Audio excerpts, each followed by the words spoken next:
All right, welcome back, everybody, to session 5 of our Call of Cthulhu game. Also, session 1. So, last time we played, you, the investigators, had uh, continued your investigations. I believe we started. You went to the back to the logging camp, had a look there. You went back to the tunnel, had a look around there, and you had an encounter with a ghost train. And then realizing that this train was coming on a pretty regular schedule, you thought it would be interesting to try and board it yourselves and find out what happened. And so, sure enough, at 6:05, the train showed up on the track. You went into the um, went into one of the cars. You managed to push your way in thanks to Ken and his strength, and making it inside the train. You then, sorry, one second. Sorry, someone had the audacity to walk past my house. Oh, My how dog dare was they? losing his shit.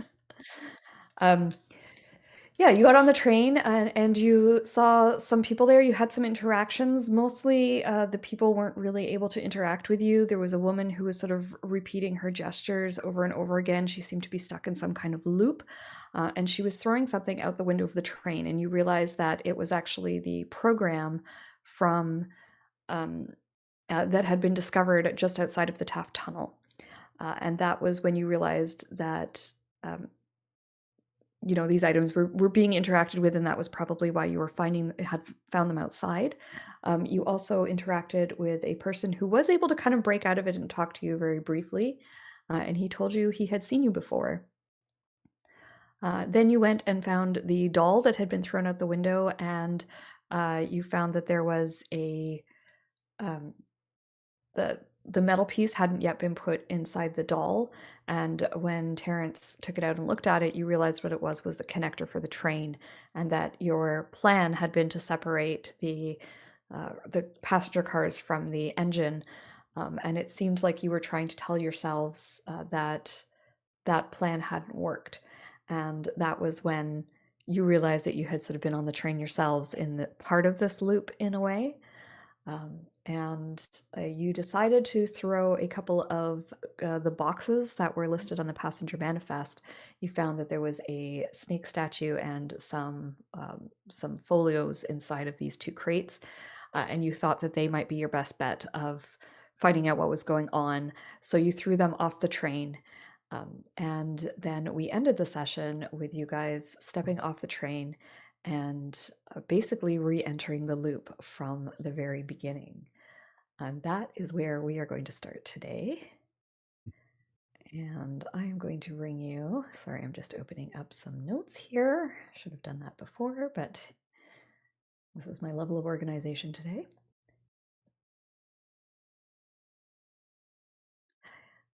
You are in South Clay Elm. It is a very small town. In fact, the only thing of note is that the railway has a junction point here, and really the town has grown up around that.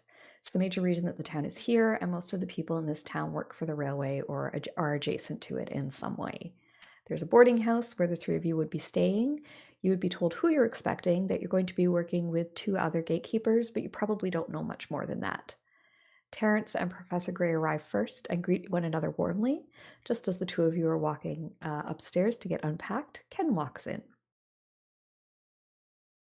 Ken, tell us about your character a little bit as the newbie to the game. Ken's he's a bigger guy, um, with glasses, and he has a nice little suit, big suit on, and he just walks in, gives the whole place a good look around, um, to make sure like where the X's are and stuff like that. And he's well, I should be here. I think they were supposed to arrive earlier than me. Um, uh, and he just looks around, looks for two people who look they just arrived in the next past day or so, Yeah, to and introduce himself. you do see Terrance and Professor Gray. They're just about to head upstairs when you walk in. So you do see. Excuse me. Are you Terrance? And he picks up a piece of paper and he looks at it and like, Professor Gray? We are indeed. I'll Who'd you be be? your third today. The and he leans in. The order of I already forgot the name. The gatekeepers sent me. You know, Hmm. I'm Good part of timing. You that don't group. miss the ride. What's your name again, Sport? Ken Whitmore. And he puts out his hand to shake. Mr. Whitmore, we don't make it a habit of saying who we work for in public. Oh, right. This is my second mission. Professor always got on to me about that. Sorry. Yes, I suppose so. Well, it's nice to meet you again, Professor. Hmm. Oh, you two Twould know seem each other? twould seem our fate. Twould seem our fates are intertwined with each other. It would seem. Either that or headquarters enjoys our results together. Hmm. I mean, I can hope it's more column B than column A, but it's good to see you again too. Yes, we've worked together a few times before. Oh, so your old hat's with us. Good. Yep. Now, if you excuse me, I'll have to put my things down. Likewise. All right. I think I have a room as well. And he goes to the Um, front desk and look for his room key. yeah, absolutely. You're handed your room keys. You all head upstairs. You get yourselves unpacked, and then you go and get some breakfast at the local diner and start making a plan as to where to go next.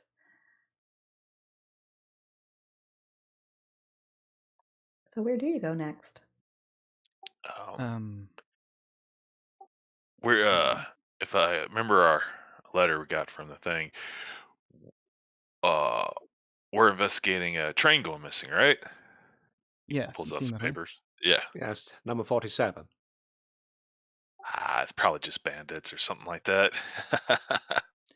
I strongly doubt if they called us in for this. I strongly doubt it's bandits somehow. I mean, I knew you guys been on more missions, and the professor said he saw some more weirder things on his older missions, but you guys don't really What believe in all. what century are you from, Mr. Whitmore? I haven't heard anyone say the word bandit in I don't know, 1832. Well, well, Not since Jane Austen. anyone who robs a train is a bandit. I mean, that's what the books say. And he's thinking up of sketty westerns.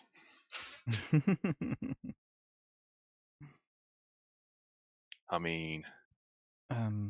what's a good one? The Silver. No, that's not old enough. The Lone Ranger. I think those are old enough. A little too modern. Oh, Lone Ranger's Hmm. modern. Is it The the Lone Silver? Ranger. I'm trying to. The Silver something. I think that was back in those day.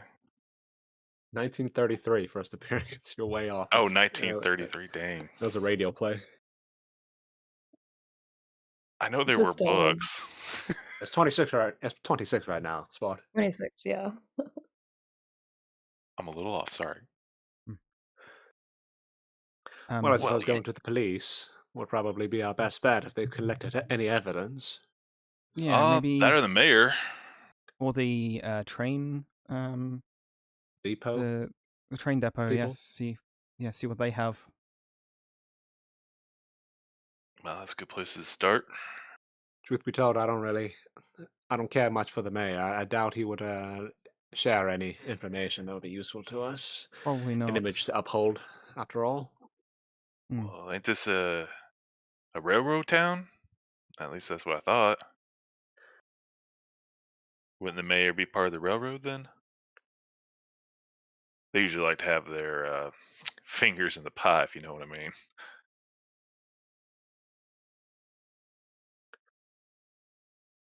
Maybe You're welcome so. to Um, ask. so, so Sorry. you would know that, yes, this is absolutely a robo town. Um, the mayor is probably has about the same amount of information as other people in the town would have. It is being investigated by the police. It's also being investigated by the train company itself, which is what you guys are or who you guys are. So you could definitely speak with the mayor. They would probably, because you are working for the company, they would probably be open to speaking with you. In terms of value to the investigation, probably either the police or the station master would probably have more accurate info as to what happened. I think we have a direct in with the station master, being as we're representing the company. I feel like that's maybe our first port of call, and then the police if there's anything they can give us from there. Sounds like a plan. All right. So you guys head to the train station. Well, first, It, breakfast. but first breakfast, yes. You I need a enjoy coffee. your you enjoy your coffee, your sausages and bacon, and the typical greasy No, my spoon dear, steak and breakfast. eggs. It was 1926. Steak and eggs. Steak. Excellent. It's delicious. Well cooked. One of those, one of those little greasy spoon places that like it's terrible for you, but man, is the food good. And then after you're done, you head to the train station. It's a very small station, as you can see, but a little bit more modern than you were expecting, maybe from a town like this. It's got electricity on the track and within the train building itself. The building is a little bit ramshackle, but it's in decent shape. It's still standing, so that's a bonus. When you head to the train station, there's one side where you go to drop people off on the one side of the building, and then on the other side, that's where the train tracks are. At the moment, there are a few people there. You see someone in a train master's uniform. It's in the colors of the train company. He's the one who would be responsible for the station. It looks like a train has just come and unloaded some people and then taken off. There's a few people who are there just kind of leaving, and he's running around doing, what train people do. There's also a young boy who's sitting on one of the benches outside. He's got a toy train and he's grinning from ear to ear. He seems pretty interested just in trains in general. And then there's also a woman who's sitting on one of the benches. She seems to be waiting, but it's a bit odd because, like I said, the train just unloaded all of those people. And if she's waiting to get on a train, she's pretty early. And if she's waiting for someone, well, then they're not here, obviously. She's just sort of sitting. She's staring straight forward. She's young. She looks like she's in her early 30s, and she's got big dark circles under her eyes. She's not looking very good.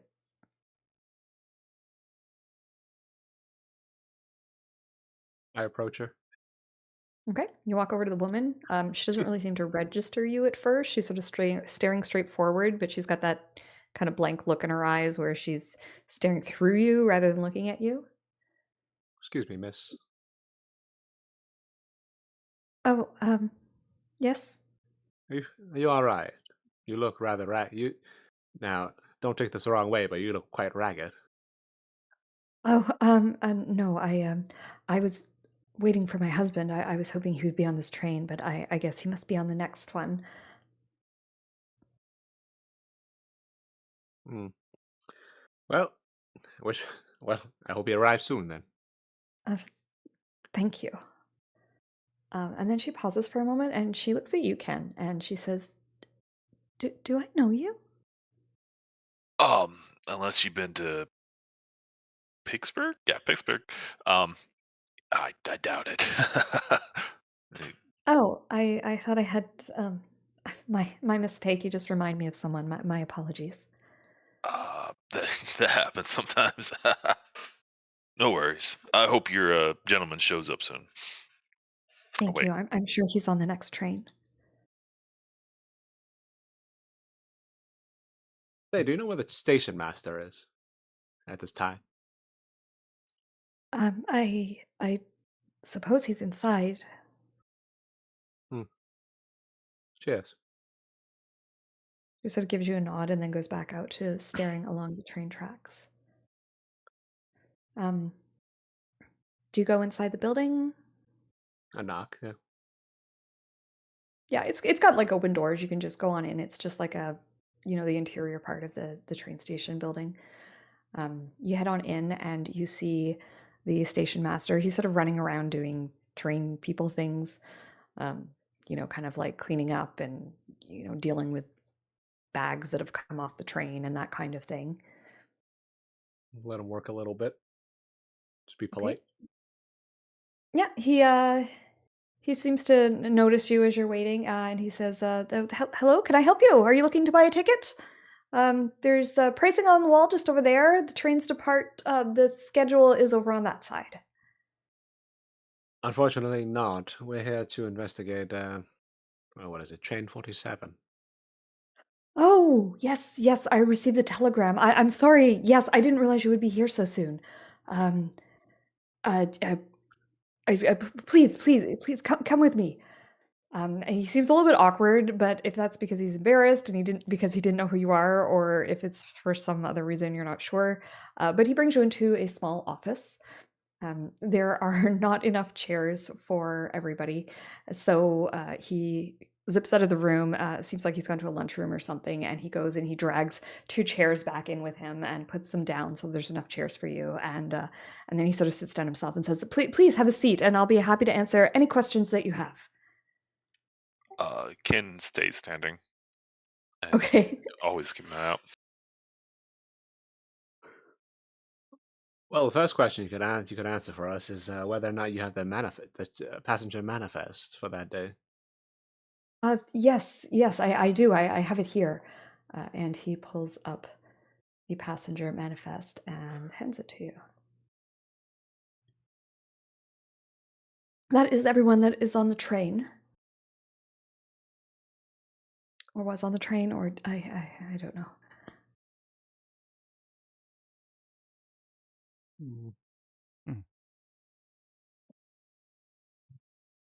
Well, my second question is who is that poorly woman standing outside? She looks rather tired.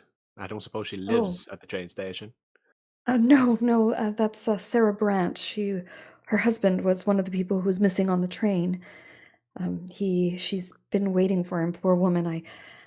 I keep telling her she should go home, and we'll let her know if we find out anything. But I don't. She seems to be convinced he's coming on the next train. Yes, poor woman. Well, let's just hope that it was. Let's just hope it was. Nobody was hurt, and they're only just lost in the woods at the moment. Yes, I. Hopefully, it's just derailed somewhere, and we haven't found it. I'm not certain why. We have people sent out to investigate, and there's just been no sign really. Well, a little bit. They did find some items that had on the side of the track. The sheriff's got them, but other than that, no sign of it at all. What was recovered? Um, I'm not entirely certain, to be honest. That, like I said, the sheriff went out and found some things. Just seems to be mostly personal knickknacks, items that we think are connected in some way. Guess we'll have to go and see the sheriff then. Are there any old mines along the path or different routes they took with the train for like wood or something like that? As far as I know, there's no current uh, junctions along that track. I know there used to be an old logging camp out there many years ago, but the train didn't go to it. It would just stop alongside the track. It's not far in. Oh, okay. Good to know. By chance, do you have a company car or something we could take up that way? We don't have a company car, but you could take the train up and just get off at one of the mile markers, certainly. Oh, Mr. Whitmore, we are in Washington, God's country. right. Absolutely Right. nothing around. Yes, and no You- roads, I'm afraid, just trains. Yes. The pleasure of an automobile maybe out of our grasp for the look at my watch. Week and a half before we depart. Oh, just I like driving, so I've had a bit of itch. Been on a train for quite a ways. Maybe if you're extra nice, the conductor will let you drive the train. I doubt that. They would get sued so quick. Is there anything else you'll be able to tell us, Mister Oh, Lowell. My name is Lowell. Terrance Murphy? Pleased to meet you. Nothing. nothing major. I can tell you that the train departed from here, and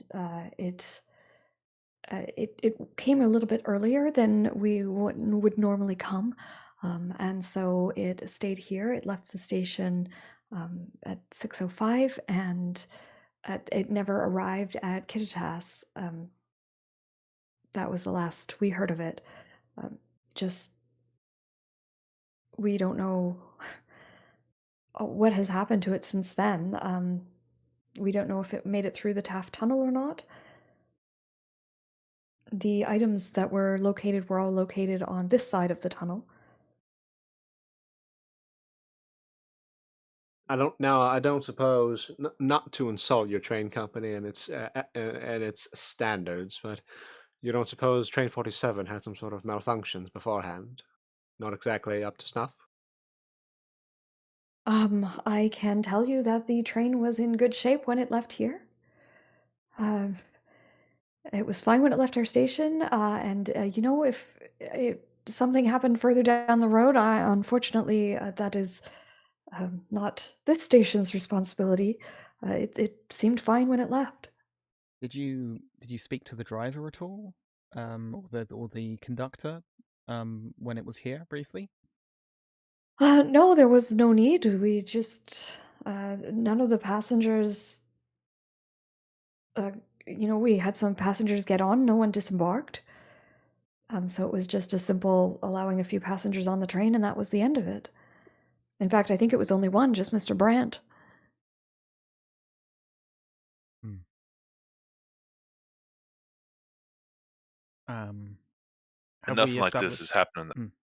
Oh yeah, Sorry. sorry, go on. No, go on. Has this ever happened in the past? No, no, we've never lost a train before. We've had some minor accidents, but nothing that has caused any real harm to anyone. Certainly not loss of life or missing persons.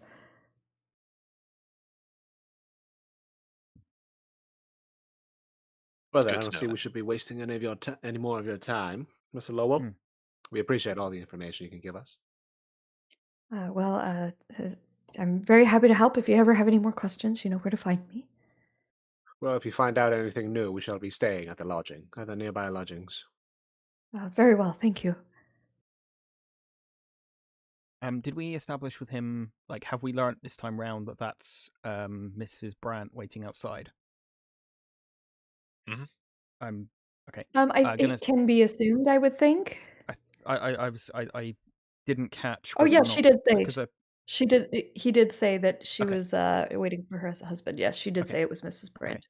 I'm going to suggest to him that he takes care of her, like gets her something hot to drink or something. Certainly, yes, I will absolutely do that. We've been looking out for Mrs. Brandt, and I'll continue to do so. Good, thank you. Okay, let's go to the sheriff then, I guess. Okay. Still don't have a picture of the sheriff's office, so we're going to go back to the town map here. You guys head to the police station. It's pretty much a run room kind of place. You can see there's a cell, there's bars, and there's it's one of those old-fashioned ones with just the metal bars that go up and down, kind of in the corners there, so that the police officer can work and still keep an eye on what's happening. There is only one officer at the desk, and you can see the nameplate that says Constable Reuben Young. He appears to be doing some paperwork. He's filling in some forms, and he looks up as you approach and says, "Hello, how can I help you today?" Good morning, Officer Young. We are here on behalf of the Milwaukee Train Company Depot. Ah, What's it called yes, again? I was told you might be coming. I forgot the actual company name, but yes, well, we're here investigating the disappearance of Train 47. Right, We were hoping if yes. you could assist us. Well, if the boys in blue could assist us. Yes, I can certainly provide you with what information we have. We're happy to share with your investigation and let you know what we have uncovered ourselves. Right. Did you notice any skid marks, perhaps, in case it derailed? Warping in Um, the rails. No, as we walked along the tracks trying to find any trace, and we couldn't find anything strange about the tracks themselves. They seem to be fine. They seem to be in good shape as far as we could see, and we didn't see any signs of the train. We did recover some items from alongside the track, but nothing, not so much as to indicate that the train had derailed or anything like that. Items. What kind of items? Yes, is there any chance we may be able to inspect those said items? Oh, I can give you the list of those items, but I'm sorry, they're part of an active investigation. I can't let you actually into our exhibit locker to take a look. But these are the items that we have recovered.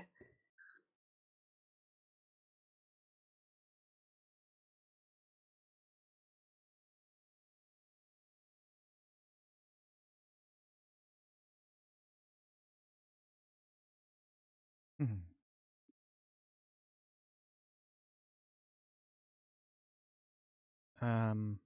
Interesting. You remark here that the items were placed, appeared to be placed rather than dropped. Did you, by any chance, like, have any picture of how they were placed, or any diagram of how they were placed? Um, no, unfortunately, I don't have a diagram, but I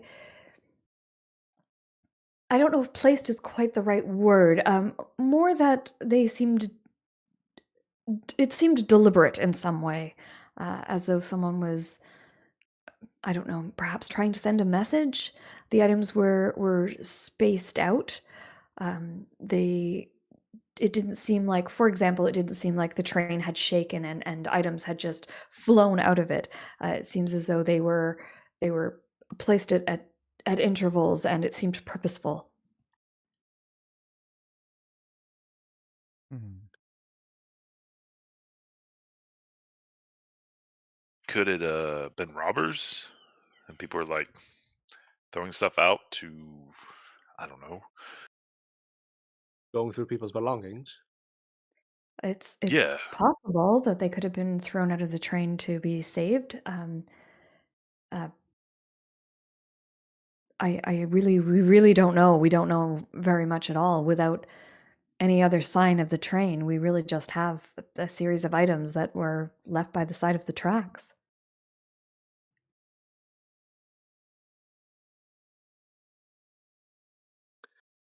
Well, I suppose if we can't take a look inside the locker, then we shan't be wasting any the rest of your time, Deputy Constable Lowell. Young, I mean. We appreciate all the Yes, help. you're very welcome. Um, One last thing. Most of these items are pretty small, can easily be thrown out of a train, but then we have the two large crates at the end. Those are Yes, not like the rest. they do seem to be different, that's for sure. But if your hypothesis about robbers is correct, it is entirely possible that they were items considered to be of value. They're from the museum. But if they were items of value, they would have been taken rather than left alongside a train track, surely. Yeah. Unless some part of the train actually threw them out to try to save them. Hmm, maybe. Uh, Wait. Okay, it doesn't say anything about books, so I can bring that up. Yeah. It's just a folio. Hmm, curious. So um, what is your working hypothesis for this? Try and understand where you're coming from if you're investigating it from the civilian side. To be honest, we don't really have a hypothesis at this point. Um, I mean, the train didn't arrive, so obviously something's happened to it. It didn't just vanish into thin air, so it must have gone off the rails somewhere. It left here, it didn't arrive in Kittitas. It's got to be somewhere along the rail. Um, That's all I can tell you, really. It's so strange. It's like it vanished into thin air. Hmm. Curious. Do you know any of the old, well, mine? I heard you sometimes can hide a train in a mine if you do it right. At least it's been done before. I don't know of any mines along the side of the track. Um, there's some mining that went on deeper in the mountains, but not here.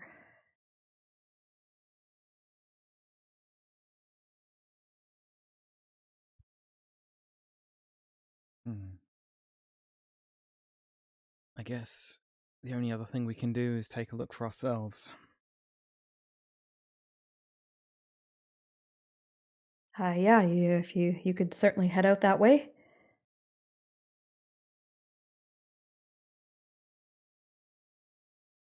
Do you Hmm. guys have any further questions for the police officer, for the constable? Can't think of anything at this point. No. Ready.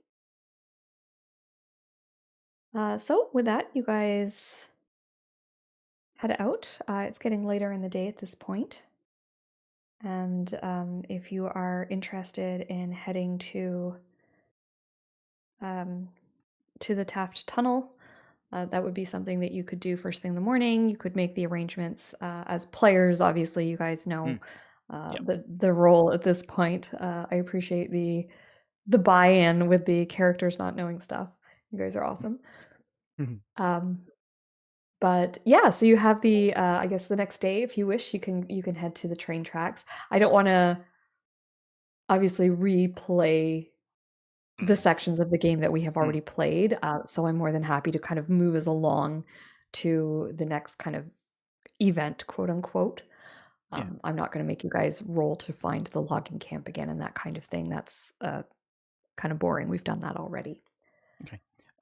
So yeah, I suggest we arrange to go the next morning. And the professor will spend some time in the library, looking up local legends, trying to see if there's anything this correlates with. I think as I did last time. Yeah, absolutely. So you head to the library. You meet the librarian. She's more than happy to help you, and you do find some legends about. Actually, let's call this one a check again. Let's find out what kind Mm-hmm. of history you're able to decipher. So let's do a library use check, please. Oh, unsuccessful You want on to my push or own. Can reroll? I? Yeah, I can push, and I'll get the librarian's help. Asking Sure. about like local legends and that sort of thing.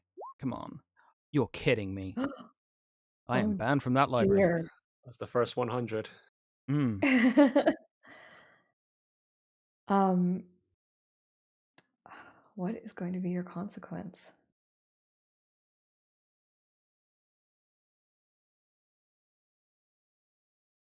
All right. So the librarian brings out some older books, some sort of special books from the back of the library that are um, sort of held back. They're not. Most people aren't allowed to take a look at them without the librarian there, just due to the age of these books. These are like town records from back in the day.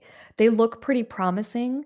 There's some birth and death records, and you do see some like references to people who like death records, but they're not deaths. It's like missing persons kind of things, and they've just never been recovered. But when you go to look at it, you go to turn one of the pages and it rips. Hmm. And it's just due to its age. But the librarian, she's just like, I'm so sorry, I can't let you touch these anymore. These are our town's records. You aren't being careful enough with them. And she gathers them all and she takes them all away. And she says that you will not be permitted to look at their historical records any longer. You're more than welcome to use the books in the library, but you're not going to be allowed to look at some of their older stuff any further. I'm so sorry. Well, shit. Yeah, it's understandable. Got to protect your records. Yes, they're very old, and we have to look after them and protect them. Okay. Yeah, Um, we'll just move on. okay, so unfortunately, not much No. information is garnered at the library that night. Anything else anyone wants to declare that they do before we move on the next day? I'll take that as a no. I'm I gonna move suggest. you. Sorry, we get Sorry. the like we did last time. Get the survival supplies just in case we're going to be there longer. For overnight. Yeah. I will also remind you, the items, your field kit items, Mm. you do still have access to those. If there's anything you want to add to your sheet that your character might have done differently this time, um, you don't have to do things exactly the same. That's something we should have talked about as well. Um, you can, if things change, your investigator obviously can react to that and change it and Mm. um, you can certainly choose some different items if you wish, or stick with Um. the ones you already have. Yeah, I think what I've chosen is pretty ideal. Okay. The record I take in the field ledger, lanterns, crowbar, field chemical kit, and a pendulum. I suggest we all have lanterns, and then take various of those.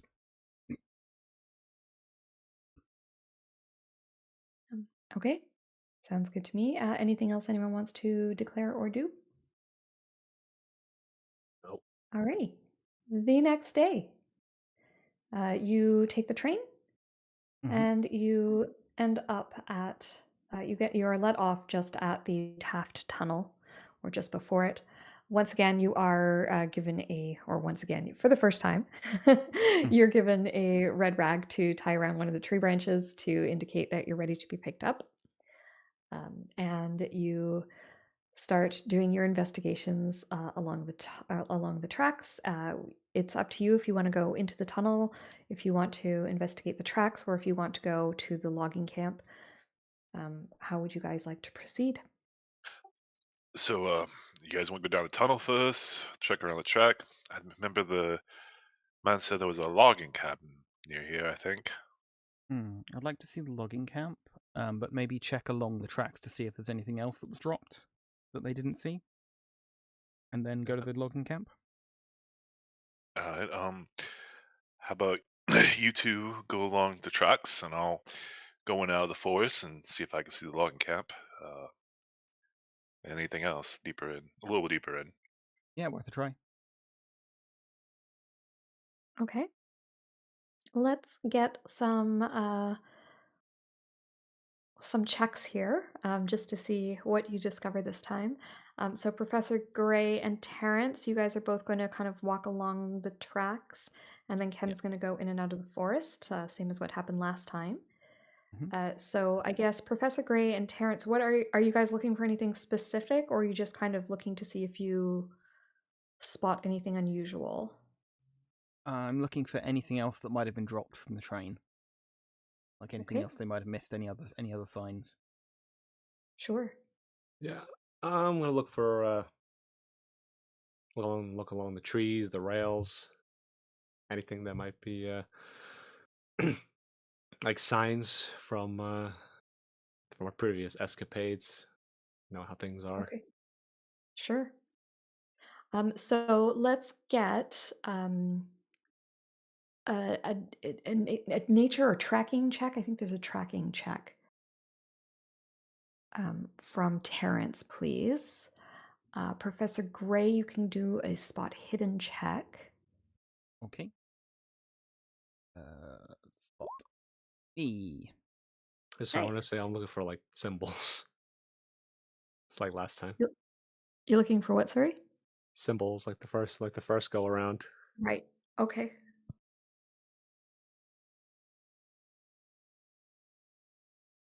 So let's get that nature check from you, please. Sure. Where is that? Natural world. Natural world. Yeah. Oh, good roll. Oh, Excellent roll. All right. So let's start with Professor Gray. Um, Professor Gray, you are looking for some items that have been dropped alongside the train tracks. And you find, what do you find? You find a handkerchief that has been that's off the side of the tracks here, and uh, interestingly, it looks to be your handkerchief. It has your initials sewn Oh, into it, what the hell? and when you take out your own handkerchief, it's still there, so it's not that you've dropped it. This is curious. I don't know if someone's playing a prank on me here. But so this, I hold out the like my handkerchief is the one I brought with me. The rest of mine are back at the boarding house. This is also mine somehow. I did not bring it with me.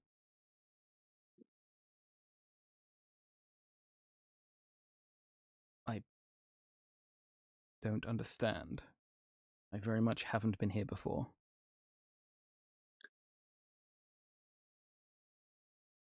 Could it just be someone with the same initials as yours? Was anyone on the train It's with that initials? it's exactly the same monogramming. It's like I hold them both next to each other. It's exactly the same handkerchief. Huh. Well, that's. And he looks at you like, are you playing a trick on him? Because he doesn't know you that well. No, true. I don't know what check you could make for that. Psychology, psychoanalysis, Yeah, you could do a psychology roll. psychology or psychoanalysis, I guess. Yeah.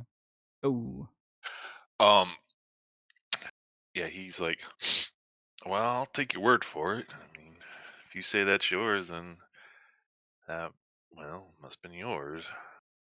They look identical. Huh. they do. It's strange. Well, I haven't seen the log cabin yet. Well, I'm gonna check the other side. They didn't say what side of Okay. the track it was on. Okay, so while you were looking over at your handkerchief, Terrance is has also found some things with these excellent rolls. I'm so pleased. So Terrance, you once again do find a symbol carved into the tree. It is the symbol that I have shown you before. Yep. You also see some footprints in the alongside the track. Quite a few footprints, in fact. It looks as though people have been up and down here quite a bit. You see several distinct sets of footprints, and they seem to go back and forth alongside the track.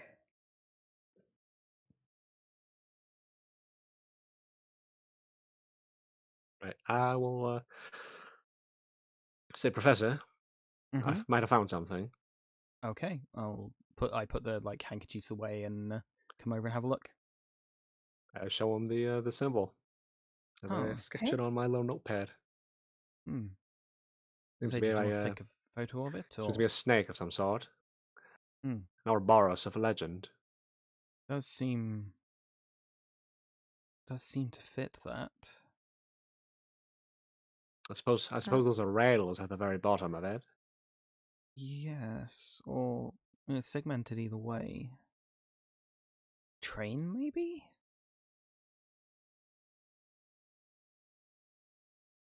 Was the train eaten by a demonic snake, perhaps? I mean, considering the things we've been through before, would you be surprised? No, I would not, considering that we've been eaten before, once before Hmm. already. A damn carnival. Hmm. Professor, would you like to give me a history check? I will take an occult or history. I would make an occult check, please, looking for the like Okay. occult significance of this. Like I know roughly. Hey, extreme success. Let's go. Nice. Okay. So you are aware of a creature, a being known as Yigrishna, the Endless Coil. Um, and you are aware that Yigrishna is known by many names.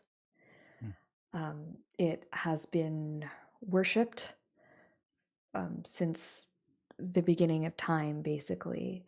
And it often appears as a great serpent biting its own tail, endlessly devouring and rebirthing itself. Um, its domain, if you will, is a reoccurrence, the binding of things into loops, um, repetition, and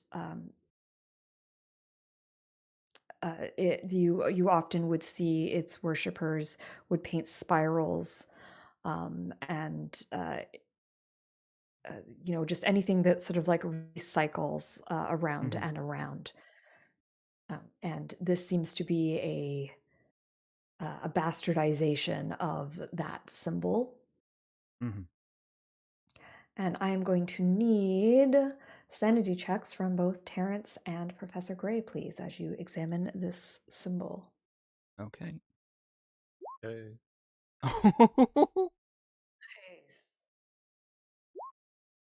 Oh I got yes, Oh my let's go. goodness, look Same at these blaze, let's rolls. go. Awesome. Because you rolled so well, I am going to say that obviously I can't like make you more sane than than you already are. But A, you're not going to take any damage from Mhm. any sanity damage from seeing this symbol. And B, this is definitely going to plant the seed in your minds that uh, you may have been here before. Mm. If this is the creature that causes these loops, Mm. it's entirely possible that you're part of that loop. Yeah, I'll relay that. But if this creature's involved, it likes repeating things ad nauseum, ad infinitum. We could have done this before. We could have done this 1,000 times before, for all we know. What's this? We did 1,000 things 1,000 times. What? Ken walks in. This symbol is a deity,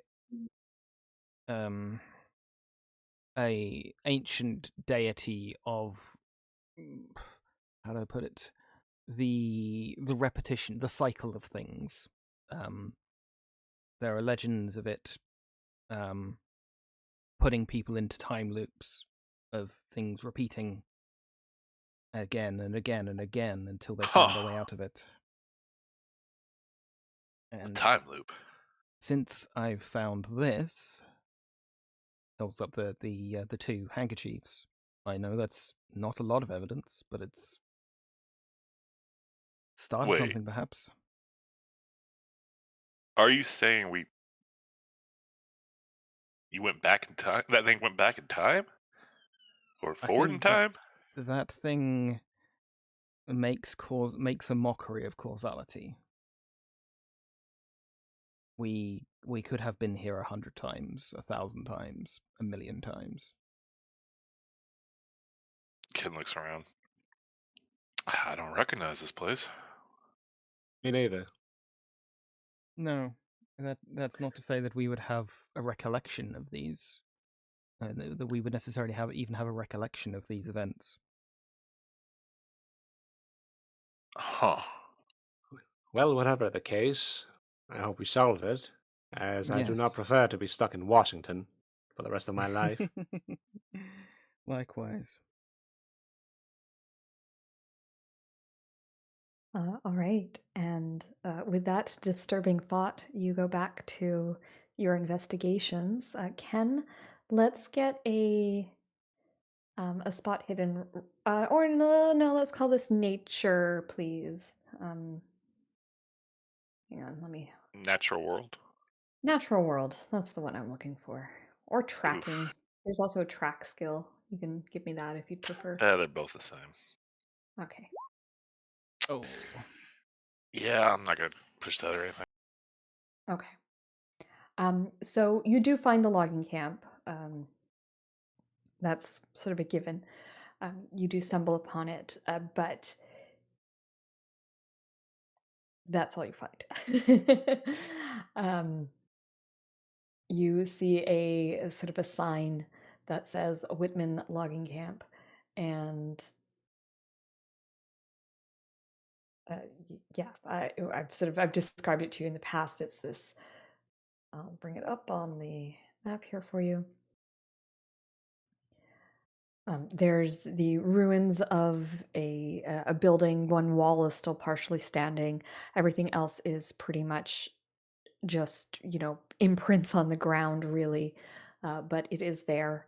You do notice the graveyard nearby.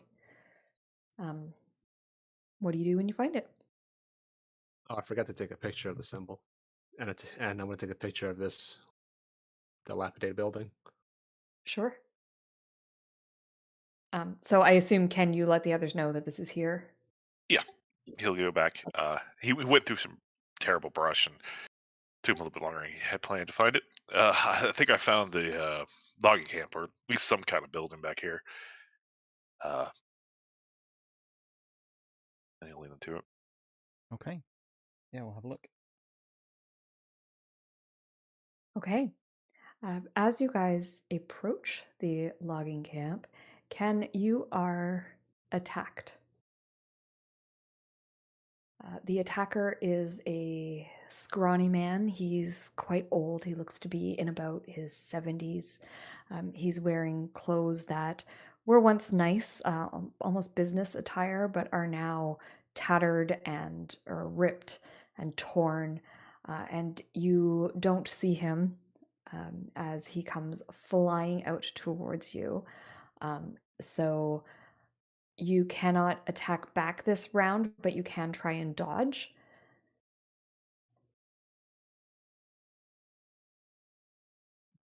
So please roll me. I'm going to roll my D100 here to see if I attack, if I Oh. hit. Oh. Oh, That's a critical. Oh dear. that's a critical hit, which just means he's going to do some damage. So he comes running at you. He leaps up onto your back, Ken, and he sinks his teeth into your neck. And you are going to take some damage from that. Where are my dice? It's going to be a d4 plus 1. Only 2 points of damage. And then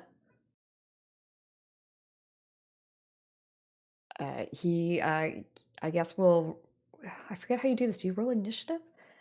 It's been ages Yeah, since we we've done do. There's combat. a dexterity. Basically, your initiative is your dexterity score. Right. Oh, you haven't turned the So, tracker on. yeah, you. Sorry. Yeah. That's okay. I don't think. Oh, we don't have tokens You know what? either. We're not So, going to bother with it because I don't think all this right. is going to take very long. So Okay. Ken's rolled a 45. Do you just want to roll? We got a 55. Yeah, it's not even really a roll. It's just your dexterity It's just your score is your score. initiative. Yeah. Oh. Oops. Oh. Yeah. 60. So you're 60. So Yep. Terrance, you would be first, then the professor, then Ken, and then my guy, who I assume you have figured out who it is, but Mhm. he will be last. So Terrance, what do you do? I snap a picture of it first. Okay. You take a picture of this man as he's attacking Ken. Well, maybe the flash will temporarily blind him. It's usually my go-to. Yeah, maybe that'll give him a penalty to his roll, actually. We'll say that. You take a picture, the flash sort of makes him jot backwards, and he'll take a penalty to his roll there. Um, Yeah. okay, Professor Gray, what do you do? I'm probably going to like my first immediate thought. Like, I'm not pulling out a gun right now, but I'm going to grab my crowbar and just like try and hit him with it. Like, I'm not aiming to hit him with the end of the crowbar. I'm aiming to hit him like side on to just dissuade him from fighting. Okay, that makes sense to me. I do not know how I would do that, however. So first of all, you're just going to roll an attack roll. We'll call that one. Uh, it would be the same as your like unarmed. So brawl. Okay. Not good Yeah, at your this. brawl. No, I'm not. Okay. Yeet. Oh. Okay. Hard success. Nice. He is not going to try and attack back. He is going to try and dodge out of the way. Mhm. Here's my roll here. He fails. Okay. So yeah, my intention is basically just to like hit him in the side or something to just like create separation between him and Ken. Sure. I think a crowbar, I will give that a d6. Okay. Let's roll 1d6. Bonk. 5 points of damage. Yeah, you hit him, and he's still kind of clinging to Ken's back, but it definitely like loosens his grip on you a little bit there, Ken. Speaking of which, it's your turn. What would you like to do? He's off my back now, right? So, No, he's still uh, attached. He's still clinging so, onto your back. uh, Ken will line up with a tree and slam himself backwards into it. Oh, cool. Okay.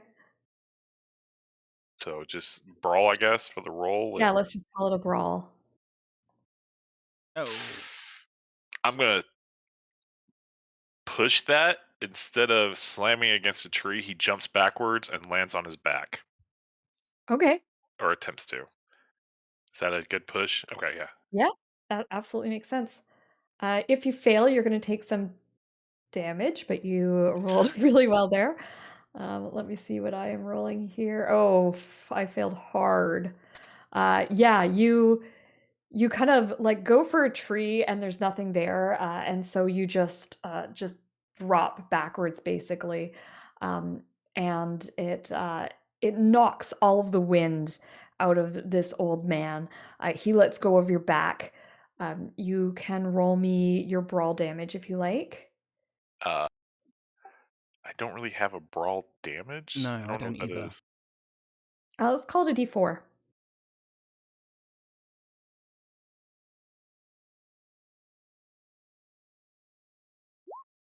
2. 7 damage. 2. Okay, nice. Yeah, so you have at this point he's fallen off your back. He's got the wind knocked out of him, so he's like gasping for air. He can't really do much else at this point. He sort of like tries to grab at you. And Ken, as you sort of like roll over, you see that he has two his teeth are elongated like fangs. Yeah, Ken's eyes goes wide and he tries to crawl backwards. Like, what the heck? Okay, awesome. That will bring us back to Terrance, as this guy he can't really do anything. He's sort of trying to catch his breath. Terrance, what would you like to do? All right. Shall I shoot him? Let's try and just incapacitate him.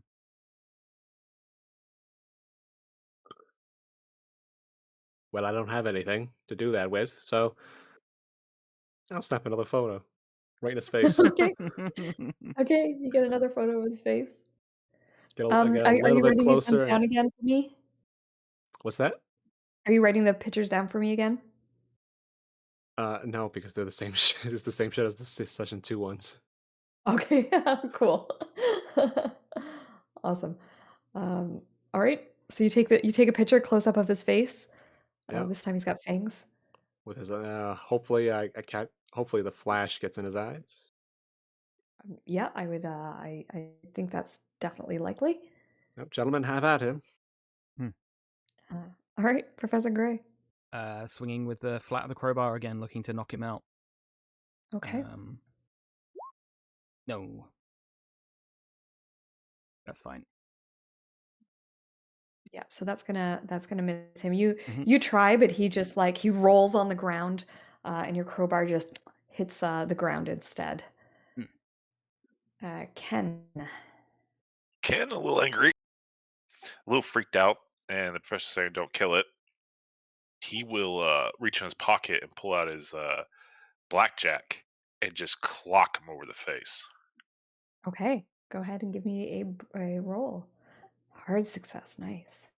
He's gonna 8. try and dodge again. That is a success, but you That is rolled a a hard success, D20. so That's you a have. D20 you rolled, not a Oh, that's a 100. D20. Let me try that Still That be would have been a 19. 95. That would have been 95 on a D20 on a D100. Oh, again. right. So he fails that one. That might even be a hard fail.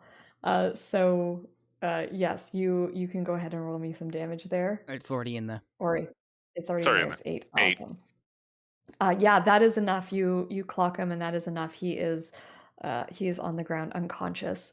When you look at him now, he no longer has those fangs. But Ken, I am going to make you do a sanity check for coming that close to the creature when it was in that form. So please give me a sanity roll. Uh-oh. Ah, bugger.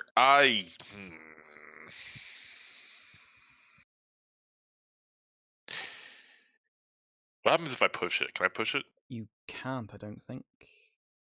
Can't? Okay. Then I fail. I'm just checking. I mean, it's 28, or no, 22? Yeah. No. Uh,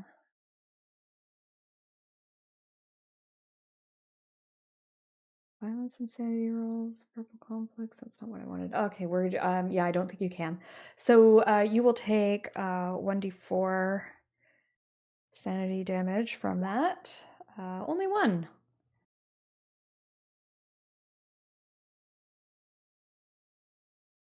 So when you look at him, you hear just a hissing noise in your head. It's like at first you think it's static, but then you realize it's just like this hiss that's just drawn out, and it gives you this massive headache. And you find whenever you look at him, it's uncomfortable. What the? This is like that stupid mission professor put us on. It's like that damn cave again. And Ken's like, and the pain's kicking in because the adrenaline's running off. He bit me. Professor, can you look at this? Yeah, I'll come and have a look. Sure. It's 2 puncture wounds. It almost looks like a vampire bite. Um, it's 2 puncture wounds. It doesn't seem to be super deep. You only took a couple points of damage there. So you're able to stop the bleeding without much trouble. Okay. Yeah, I'll use one of my handkerchiefs to staunch the bleeding and hold it up there. Thanks. Might need to see a doctor when we get back. I doubt you guys Yeah. want to go through the tunnel. No. What's with this tramp here? Why do you attack me? What's with the teeth? Let's have a look at him, I guess. See what he's got. See if there's any identification of who he is. Did he sharpen his canines? What the heck? They look I'm normal not going now. anywhere near that guy. No, I'll do it. Don't Sorry. worry. Something's off about him. I'll go and like rifle through his pockets, try and find out if there's any identification on him or anything. Sure. I guess that is probably a spot hidden. Okay. Oh, extreme success. Let's go. Nice. Yeah, so you find In his pocket is a crumpled up train ticket, much like the one that is on the splashed page of this game. Mm-hmm. Um, and the name that is on it is Charles Brandt. Huh. Charles Uh, Brandt. Does he have any other ID that would correspond to him being Charles Brandt? I believe he Um, did last time round, but obviously different yeah, I cycle. think I think we said he had a wallet on him, didn't we? That Mm. had some it had his ID in it. Mm. And so yes, you would find his wallet also in his pockets, Okay. with Charles Brandt's ID in it. Mm. Looking at the ID versus him, I don't know if they had photos on them. Maybe there's a picture of him and his wife actually in the wallet. Mm. That's a lovely thought. Yeah. Yeah. There's a Like it. picture of him and his wife, and you recognize Sarah, Yeah. Recognize her but from the train station. Yeah. he obviously looks very, very old. Hmm. But you can see the resemblance between the old man and the man in the picture that you're looking at. Huh. Mr. Brandt, but much older. Strange. Well, I don't know about you, but I don't particularly want to have to deal with him when he wakes up out here. I suggest we take him back to Clay Ellum as quickly as we can. He probably just someone who stole his wallet or something. Well, then the police should deal with him if it is a thief. Like, he looks like the picture, just much older. Unless this is his father. Kid doesn't want to look at his face. I don't know. Maybe. All right, I'll go. Damn. And he looks at his shoulder. Yeah, I'll go tie up the thing. I need to go see a doctor about this. I don't think Yeah. they'll need stitches. The kid will start hoofing it back to the tunnel. And when he gets to the tunnel, he's gonna look down it like like maybe tomorrow. Great. So you guys tie the red marker on, and the train comes and picks you up on schedule. Um, this time around, Charles Brandt is unconscious, so there's no concern about putting him back on the train. And you bring him back to the train station. When you get off at Clay Ellum, his wife Sarah is there, and when she sees you, she rushes forward and says, I knew you would find him, Charles, Charles." And she says, is he all right?" And she starts, trying to like tend to his wounds, and why is he unconscious, that kind of thing. Careful, dear. He has been through a lot. He was aggressive in the wilderness. Aggressive is an understatement, I agree, but he was aggressive. We had to pacify him, shall we say. He should be fine. Man, are you sure this is your husband? He looks older than he's been described. Oh, I'm certain. The prophet said that you would bring him back to me, and he did warn me that he would have aged. I didn't think it was true, but I'm Prophet? just happy he's back. Prophet? Yes. Okay. When I went, I asked the prophet, and he said that when my husband was missing, I went and I spoke with the prophet, and he said that you would bring him back to me. And he was right. Who is this prophet? He calls himself the prophet of the Iron Serpent. He knows things. He predicts things about trains. Where is he exactly? He lives in a Hooverville just outside of Seattle.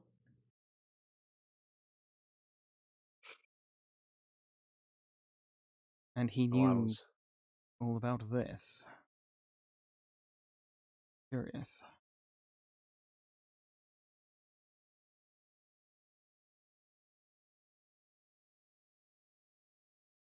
And he Can knew I it would take my be husband us home? specifically. I suggest not. He needs to be looked at by a No. doctor. Oh, we can have a doctor come to the house. I think it'd be wise if we take him to the sheriff's station. Um, just I think that'd be the safest place in town for him. All right. He's been through a lot and he seems quite confused. I wouldn't want him to attack you when he comes to not knowing what he's doing. Very well, if that's what you think is best. Safest for everyone, I think.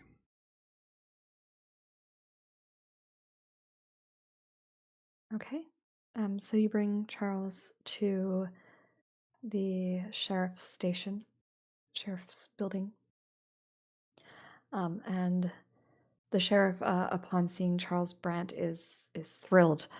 He says that this is wonderful, and then he sort of like looks at him again and sees that he's old, and he's like, "But this isn't Charles Brandt. This is someone else. Charles His is wife in his 30s." his wife recognized him. He has Mr. Brandt's ID. He has Mr. Brandt's train ticket. Strange things can happen when people have traumatic experiences. I suppose I don't know much about that. And why have you brought him here? He bit me. He attacked us in the forest. He seemed disoriented and aggressive. And we were going to give him back to his wife, but I didn't want to run the risk of him attacking her. Yeah, I Right. had to clock him over the head pretty hard, so he might be out for a little bit longer. We might need to see the doctor about it.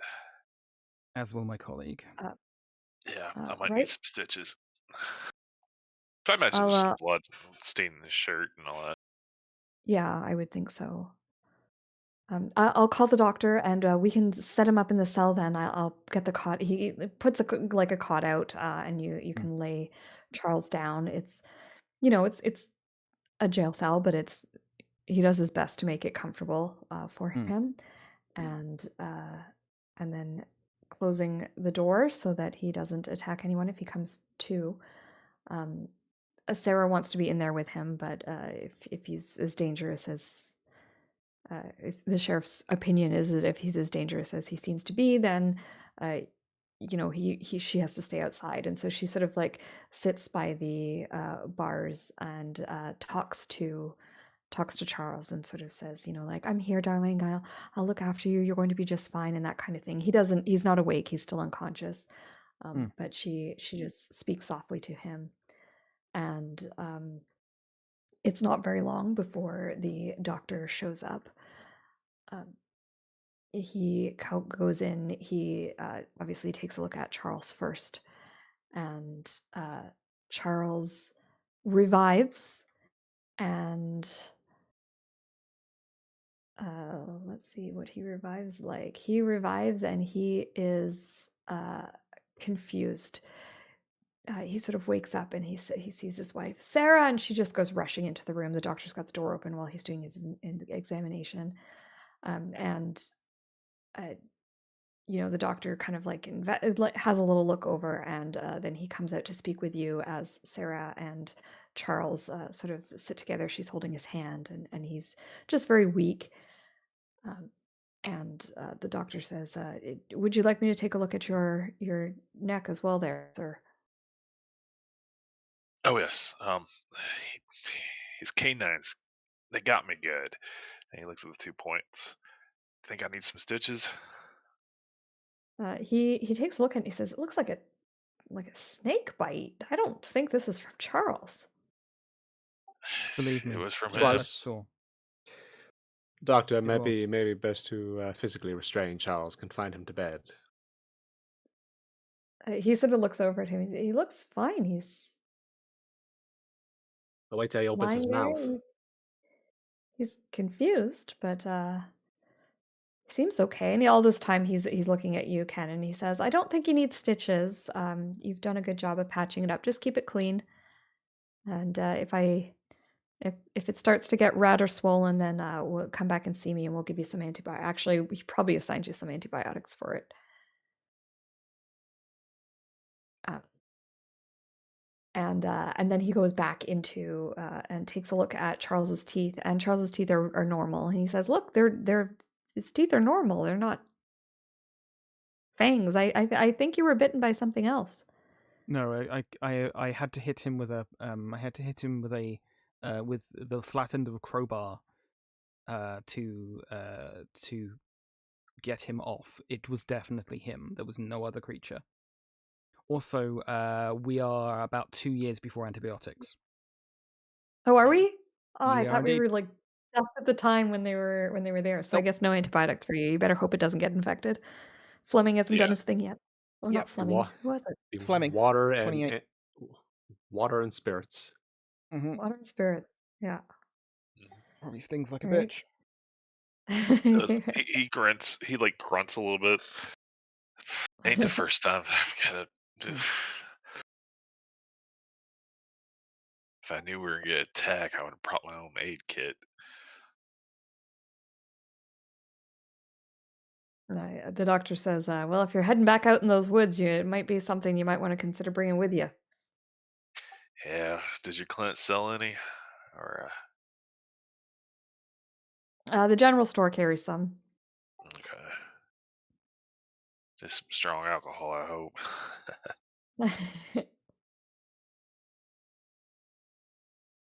Yeah. And at this point, as I said, Charles is awake. Hmm. Um, and the sheriff sort of says, like, "If you don't mind, I think I'm gonna have to question your husband here, Mrs. Brandt, and ask him a little bit about the train." Yes, we And have questions as well. Sure. Mm. uh, yes, of course. If uh, and the sheriff sort of looks at you and says, "You know what? You found him. If you'd like to speak with him first, I'm happy to listen and take some notes, and I'll chime in if I've got any other questions myself."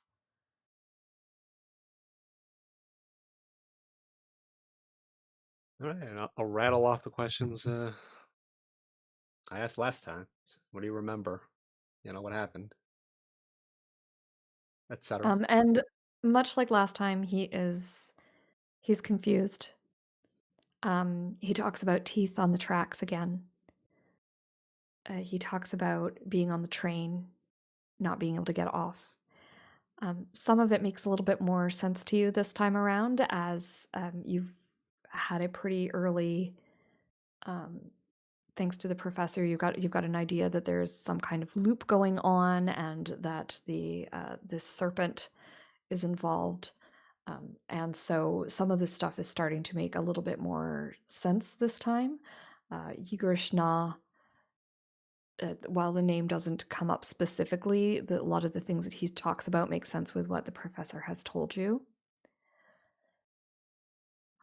He does this time around remember being on the train a little bit more than he did last time. He talks about going into the tunnel. He talks about seeing the light at the end of the tunnel, and there's a flash, and then he's back in the tunnel. And the train, your impression of it as he describes it is that the train is looping, um, doing its loop. And so he says, I remember seeing the station at Clayellum. I remember driving away. I remember going through the tunnel and seeing the teeth and the things in the teeth and the things in the dark. And then the station at Clayellum, and then the tunnel and the teeth and the things in the dark. And I had to get off. I had to get off, and I couldn't get off. And then I broke free, and I jumped, and I landed on the side of the tracks. And and I was lost, and I couldn't find my way home, and I could still hear the train. I could still hear it driving down the tracks. I could hear its whistle as it went into the tunnel. It wouldn't leave my head, but I wasn't on the train anymore. And then I was angry and "I'm so sorry," and he looks up at you, Ken. "I'm so sorry I attacked you. I don't know what I was thinking. I just hated you. And I want to go back on the train, but I don't want to go back on the train." And he starts to cry. It's uh, well, it's not fine, but I forgive you. So thank you. You Thank you. I'm so sorry. you've been through a lot.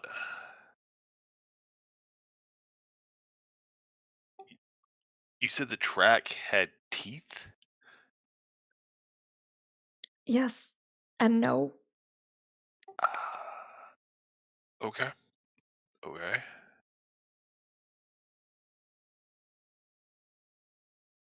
Uh, Ken will take Professor and I keep on forgetting his T name. Terrance. Terrance Terrance.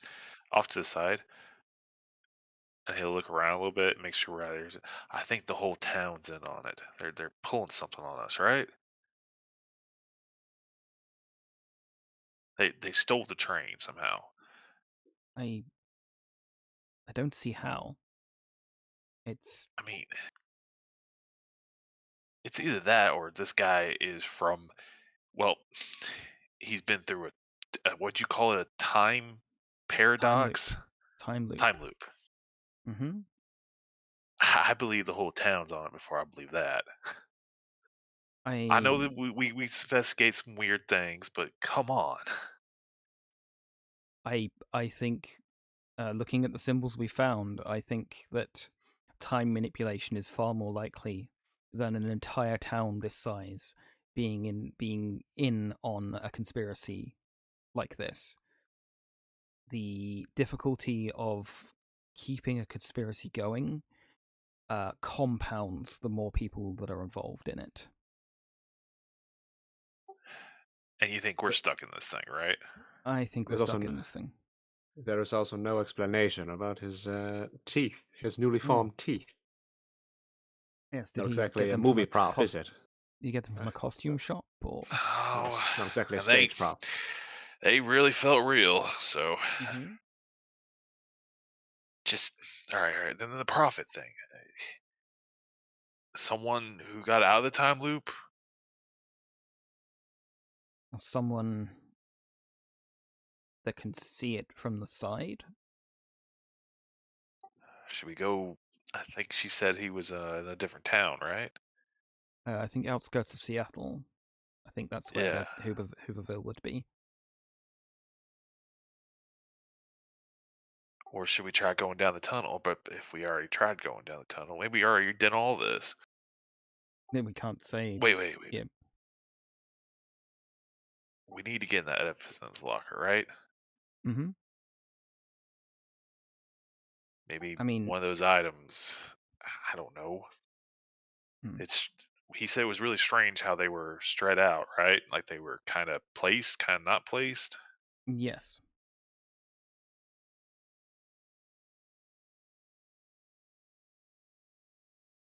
Maybe one of you could try pushing him. We could. Well, we could ask. We've. I feel like maybe we've earned a little bit more trust in bringing this man back. We could maybe ask again if we can see the evidence once the once the sheriff is finished talking to our patient here. Okay. If this is a time loop, what would we normally do if we didn't know it was a time loop? We would do what we'd expect to do. You know what the Go out there, go in the tunnel, right? I And guess let's say if we are indeed trapped in this endless cycle of time, then for all we know, we could have realized it every single time and still have failed to stop it. Ken just like We grabs his head. We may have right. had this we may have had this very conversation 28 times by now. We won't know. Mm-hmm. The truth is, all we can do is march forward and pray to God that we solve it this time and we close this loop. Mm. Why don't we go see this prophet then? I mean, well, Yeah, that you're could right. be We our It's probably next. are repeating things, in but Seattle. normally, if Quite the journey. yeah, I mean, what's the worst case scenario? The time loop just activates when we get a certain distance away from the town, and we just reset. Is that how that stuff works? We don't I'm know. not saying. I still lean towards like, and he grabs his shoulder and he just thinks back of like how creepy the guy was after he bit him, and he looks back at the jail cell like, all right, there is something strange going on here. Mm-hmm. I do agree. Maybe we should go and see this prophet. He seems to be the only one that actually has a clue what's going on. But I'd also like to see the evidence if we can.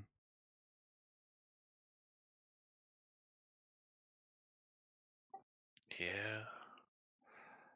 All right, that's all I need to discuss. I mean, Mhm. Albeit. possibilities actually time. He just shakes his head.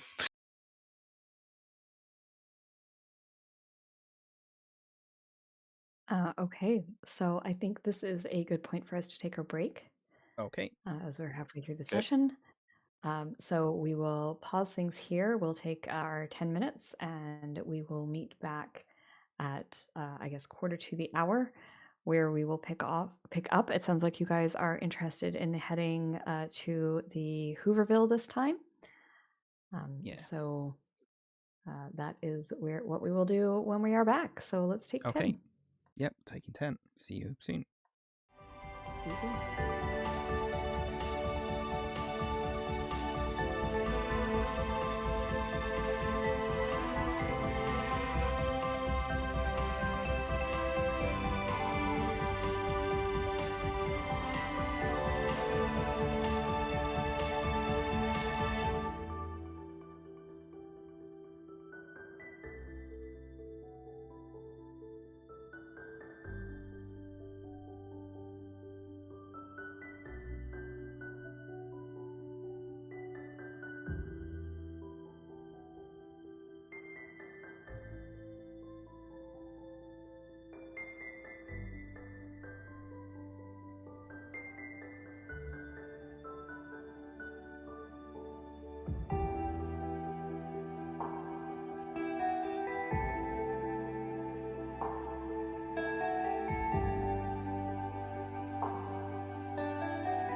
Okay, and we are back. A little bit longer break than we anticipated because we got talking about history and how cool it is, and but here we are.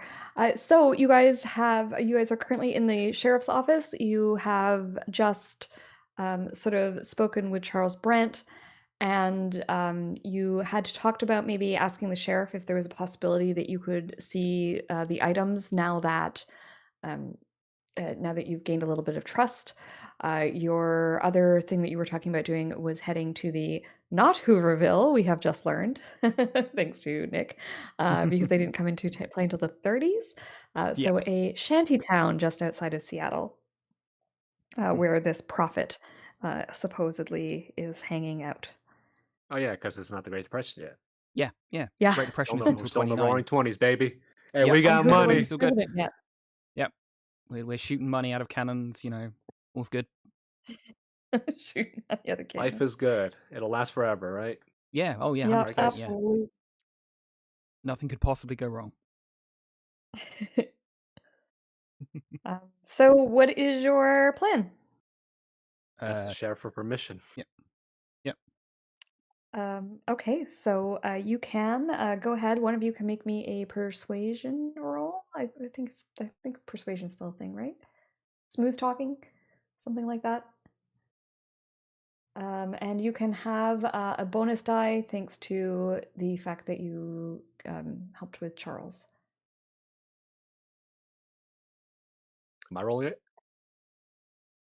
You're the face of the party, so probably. All right. Sorry. What roll? Fast talk. You can either do fast talk or persuade. I'm definitely doing fast talk then. Okay. Oh my lord! He said I got a You've, bonus. you've got a bonus 48. dice, so 48. 48. Success. Nice. Success. So yes, you talk to the sheriff and you sort of say like, "Hey, we've found Mr. Brandt, and it would be really helpful if we could find these boxes or see these items." And the sheriff kind of looks at you and he says, "You know what? You're right. You're doing a good job here. You're not going to do anything to harm these items. You can go on in and take a look at anything you like." And he opens up the exhibit locker and lets you in. I will leave it up to you what you want to look at. I'm not going to make you go through the whole. I know last time you went through the whole list. Hmm. I don't necessarily think we want to repeat that again. We don't want to be boring about this. Just No. because we're in a loop doesn't mean we have to, as players, be in a loop either. So if there is anything, obviously, you guys are probably interested in examining the crates this time around. Yeah. I think But it's if there's priority. anything else you want to look at, you certainly can. I will to make it a little bit boring for myself. Because Terrance is that kind of person. I will look at exactly the same thing, pick up the exact same things he did the last time. Okay. So I believe last time, It was the the shoe thing and of the note. doll. I was going to say the thing of note that you picked up was the child's doll, Yep. and you had found that A piece a of piece steel, of steel inside iron of it. steel. Yeah. And I'm going to go ahead and say that you do find the piece of steel again in the ripped arm of the doll. So your character will have that knowledge again, having a look at it. If you would like to make me an intelligence check, we can see if you have figured out this time around what that piece of steel is. Oh. Let's spend some. That's only what, 12 points? Yeah, I'll spend some. Well, yeah. Yeah, I'll just you spend some luck points for this one. Okay. So you Succeeded. spend some luck points. And you take it out, you have a look at it. At first you're not sure, and then you just sort of turn it the right way and it just clicks in your head. And you realize that this is a pin from a train that would hold or at least one of the pins that would hold the train cars together. And you realize that it is it's sheared, it's broken somehow. Yeah, that's what you learn. I'll show the fellows and tell them about it.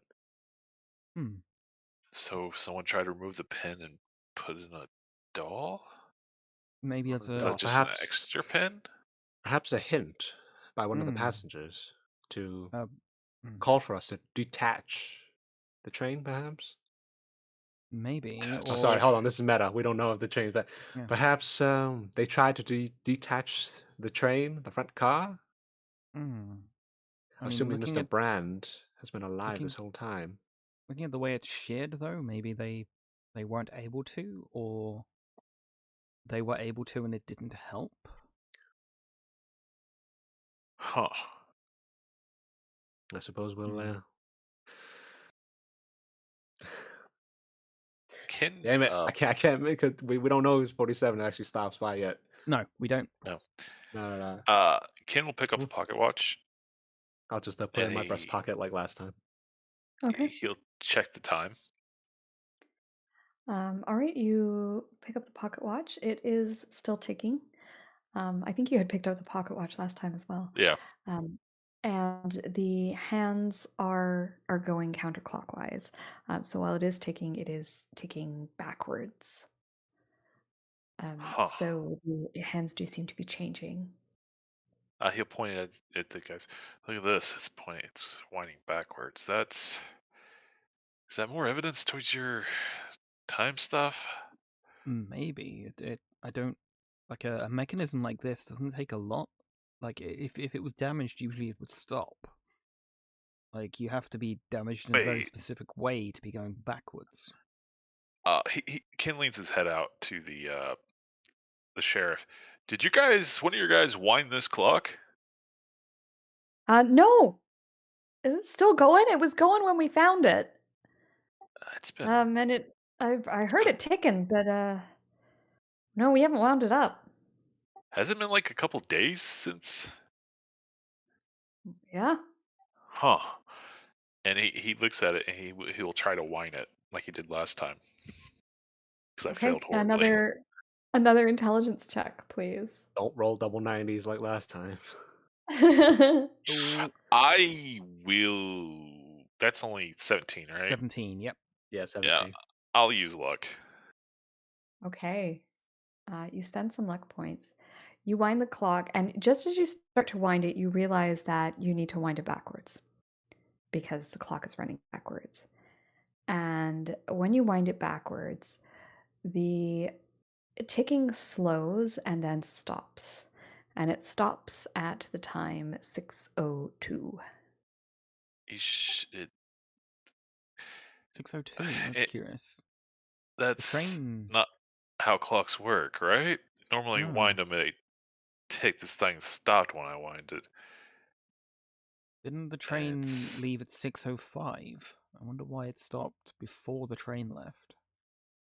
Well, it takes a bit to get the train to going. I mean, maybe it actually left at 6:02 and it didn't leave the station till 6:05. Maybe they started the boiler. Maybe that's when the boiler started pumping hard. The train was on its way through. They wouldn't have like shut down the they wouldn't have shut down the engine. Oh, in it would in cooled at station. least a little. Yeah, but they wouldn't shut down the engine because that's a whole system. Yeah, I know. Yeah. Yeah. Maybe the guy was off a little bit. I doubt it. Maybe their clocks are off. Maybe it Well, we have to remember they have to let people off and on. Don't forget that. It's not a cargo train after all, it's a passenger train. Yes, but they only let one person on and no one got off. Well, they got to wait there for a few, but Yes, I believe they still have to wait. I think they are obligated to wait. Granted, I take trains in New York where they're quite punctual. That's a lie. Yeah, he said that the train left at 6:05, didn't he? In this sequence. Maybe it was, and he looks at the name, Henry Whitelock. When did he get? No, he wasn't the passenger at that location, was he? No, that was Charles Brandt was the passenger who Charles got Brandt on. was the only one that got on. So it could have been when he got on. Interesting. Maybe something happened in the station before they left. He could also have just not wound his. Whoever set this could not have set it right.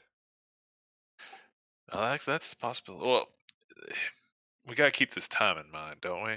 Yes, I we mean, do. something happened at this time. Mm-hmm. Yeah, 602, quite specific. Perhaps Yeah. 603. This one is slightly off.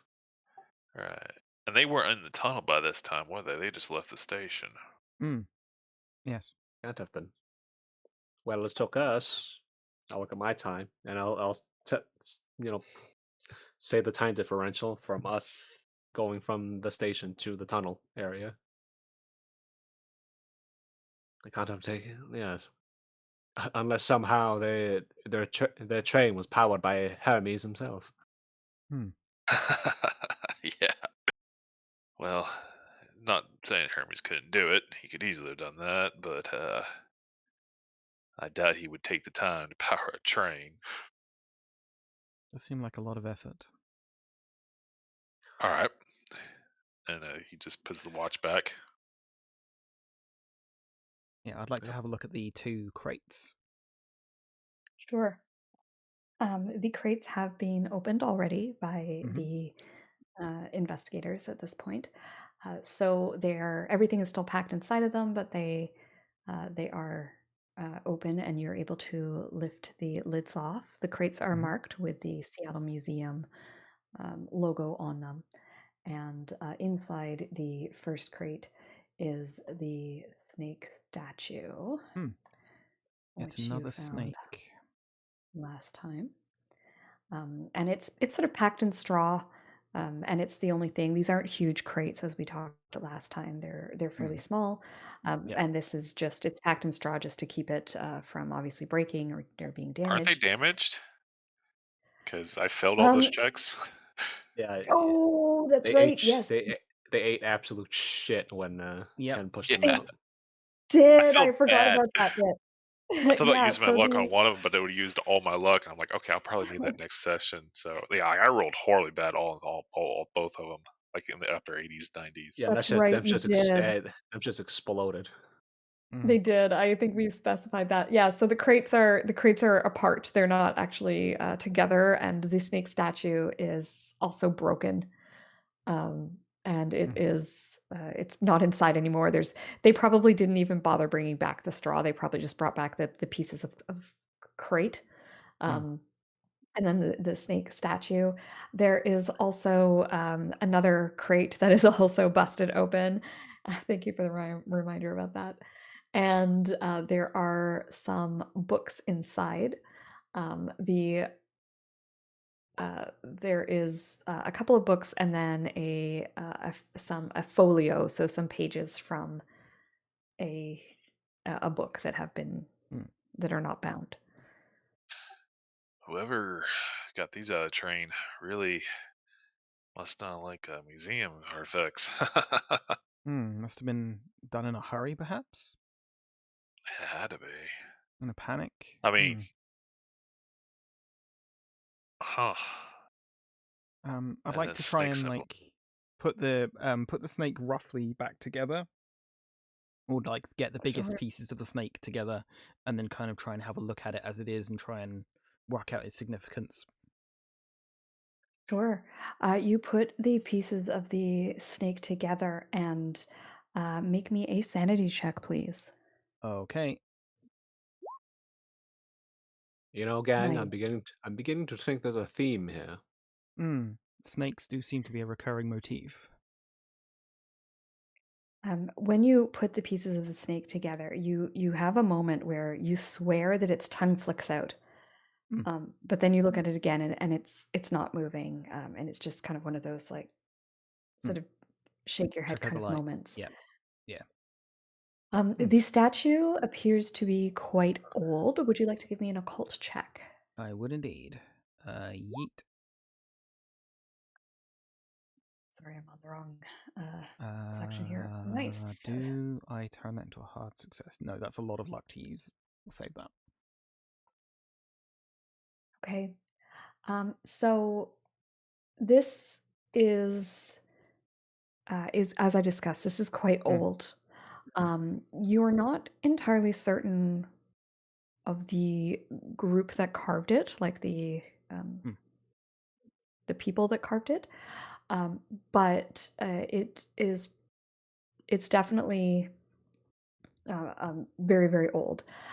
The thing of real interest is that it seems to be yet again another reference to Yigeshna. Hmm. It is coiled in such a way that it while it's sort of carved in this circle with the tail, but it's got that spiral. And we have already talked about how Yigeshna, some of the ancients would carve spirals into like stone cave walls, like it goes back that far. Yeah. And this is, a little bit more of a modern quote unquote take on it, but it's definitely that coil, that spiral, that repetition. Um, and it seems to be um, a representation of Yigeshna. Uh, the other thing, because you rolled nicely, um,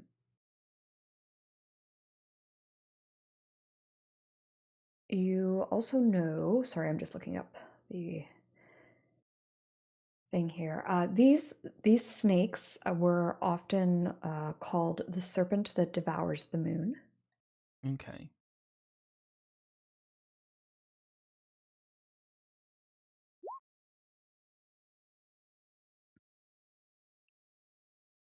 And it was part of the origin story for some of why the moon's shape would change. That was the snake slowly Right. eating Eclipse. Yeah. the moon. The moon cycle. Yeah. Okay. Yeah. Interesting. I kind of relay some of that. Possibly another connection back to the snake deity I talked about earlier. The coils and the spiraling, very similar.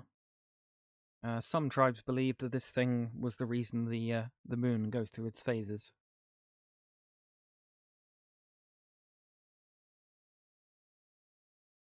I definitely think we have uh, like this is too much of a recurrence to be a coincidence. I think we're definitely on the right track. And these books. I'll have a look. Alrighty. Let's call this a library use check. Sure. Do. Yeet. Oh, Push. You have 3/4 chance. yeah. Okay, I will try and push. I guess like the first ones that I pick up are like extremely badly like water damaged, perhaps. Mhm. From obviously their someone throwing them out of a train. I'll Who could that be? yeah, I'll try and have a look at another one. Sure. There we go. Hey, there Finally, we it go. only took 4 library use rolls for me to get a 3 and 4 chance. Ooh, if you oh wait, you can't spend luck I points can't on a spend. You push, can't right? spend luck on a push. Right. Nope. Damn, I was gonna say burn 3 So for a hard three success. would have got a hard. Yep. Nope. Cannot Yeah. do. So what you learned from this, first of all, the first couple of books that you look at seem to be um, historical references to snakes in general. These books seem to be like the snake motifs in early First Nations artworks, and just those kind of things. Those kind of things that like scholars read, no one else gives a Yeah. shit about. Um, and The professor's like, I'm so right that's what here. that's what the first two are, and you can't read very much about them because, Mhm. as you said, they're pretty badly damaged. Yeah. What has survived quite well are those folio pages. Hmm. Um, However, they are not written in English. Okay. Um, they seem to be written in some kind of code. Oh, okay. Hmm. And you will need to take a significant amount of time to sit down and study it in order to be able to try and translate what is said. Okay. Well, I'll relay that. This seems to be in some kind of code. I would need some time to study this, and I don't think we have it at the moment. I mean, it's gonna be a long trip to the shantytown. I I don't think he'll Think you let do us it on the take road? these. I could maybe try and take a like an approximation of them. Try and like write out the code, and then take that with me to study. Yeah, or you can If ask there's time to Terrance do to that. take a photo. Yeah, potentially. I don't know if he can get a photo that will be readable, but if he can, that would be ideal. So, what's the plan for tomorrow? Are we heading back out to the tunnel, or are we heading to the I shantytown? I think we should go to the shantytown. I want to All know right. what this prophet knows, why this prophet knows so much, Apparently, it and if knows of they're it. involved. Yes, apparently this person knows of us as well, Hmm. on a personal level. Yes. So the best way to get there, probably by train, right? Yep. Yeah. This line goes to Seattle. So Yes, the wonderful Seattle. All right. While you two handle this part, I'll go over to the station and get us some tickets for tomorrow. okay. Thank you, Mr. Whitmore. Yep. Greatly appreciated. And Ken heads out to go buy 3 tickets to um, Seattle. And I think I've got to Okay, stop, and then we'll see if we can get a vehicle to get us to the shantytown. sounds good. Alrighty. So so how are you taking a copy of this folio? Are you going to take a photo? You're going to try and copy it out? You're going to do both? I'm snapping photos. Yeah, I think a You're photo. snapping We're photos? trying to record everything, so having a photo of it would be ideal. Okay. See. And I'll You try and get assist to help you get like the decent lighting, so you can get the words in good in like good contrast and so on. alrighty. Yeah. So you get kind of a setup going inside the sheriff's office so that you can get a decent photograph. And you take what you believe is a good photograph. You'll have to develop it. Um, Probably maybe do a couple just to make sure you get it. Yeah, of course. Uh, Boom. Awesome. And once those photographs are taken, you head out. You head back to the boarding house, I presume, while Ken is going to the train station. Hmm. We're going to say it's 6-ish at night at this point. Um, Oh, that magical time. around that magical time. Hello. Sorry, I'm getting very soft licks from my dog right now. Oh, He wants attention. You can wait. Um, And Ken, you get to the train station and you speak with the station master who will provide you with tickets. You don't have to purchase them, obviously. You work for the company, but he gets you some tickets for the next day so that you can just Uh, leave. he'll ask, "Is there any possible you could send a telegram over to the station in Seattle and see if they have get us a vehicle waiting there? We gotta go a little out of town, check on a lead." Yes, absolutely. We can we'll send them a telegram and let them know to have a vehicle ready for you. Oh, thank you, kindly. No problem. You're just dying to drive a car, aren't you? Yeah, he really likes driving cars since his father uh, got one the first time. He stole that thing a half dozen times. Awesome. And as you're heading out, you pop your head outside the door just to look at the train tracks, and that's when you see it. A train pulls up to the station. It is completely silent, but it is without a doubt a train. It has the number 47 on it. Can you please make me a sanity roll? Yeah, good Choice. job. Nice. Um, Ken, you only have a moment to sort of wrap your head around this because I guess it lasts for 3 minutes, the train, before it takes off at 6:05. And again, without a sound, the train takes off and heads in the direction of Kittitas and the Taft Tunnel. He looks behind it. Like, is it pumping steam or just a train? Yeah, it looks exactly like a normal train would. The only thing is it doesn't make a noise. But you still see the steam. You can even see passengers in the window. You see one woman who is fanning herself with a piece of paper, sitting in the window, just not so far away from you. She doesn't really seem to see you. She seems to be sort of like looking through you. And then the train takes off. Ken will pull out his pocket watch and look at it. What time does his pocket watch say? It says 6:05 when the train leaves the platform. Huh. And he goes back to the station and he goes to the station hand. Like, did you? And he looks outside, and he kind of has this kind of like, I can't believe I just saw what I saw, and what the hell's Mhm. going on? Kind of shocked face. Did you? Did you see something outside just a moment ago? Like, anything? And he kind of like, Outside? I saw yeah, you outside. uh, yeah, yeah. Uh, thanks again. And he just kind of turns around and he starts walking and he like puts his head a little bit down, like, just, huh. And he says it like 4 times. Well, I'll tell the others. I mean, they were, huh.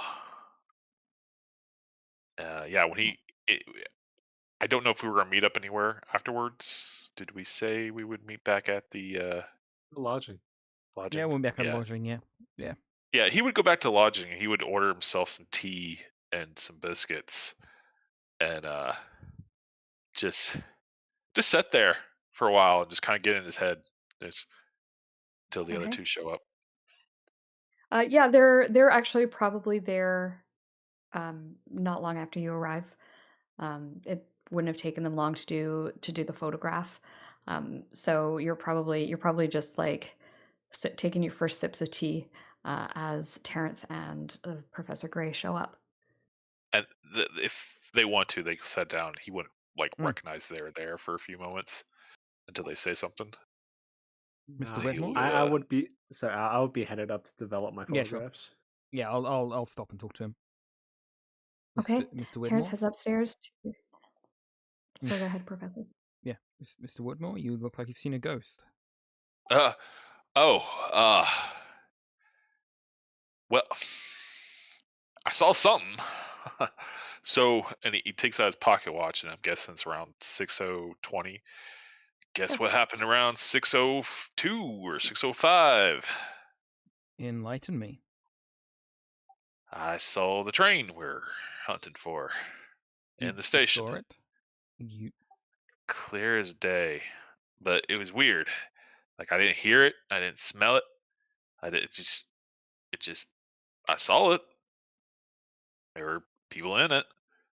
I mean, huh. I ain't drunk.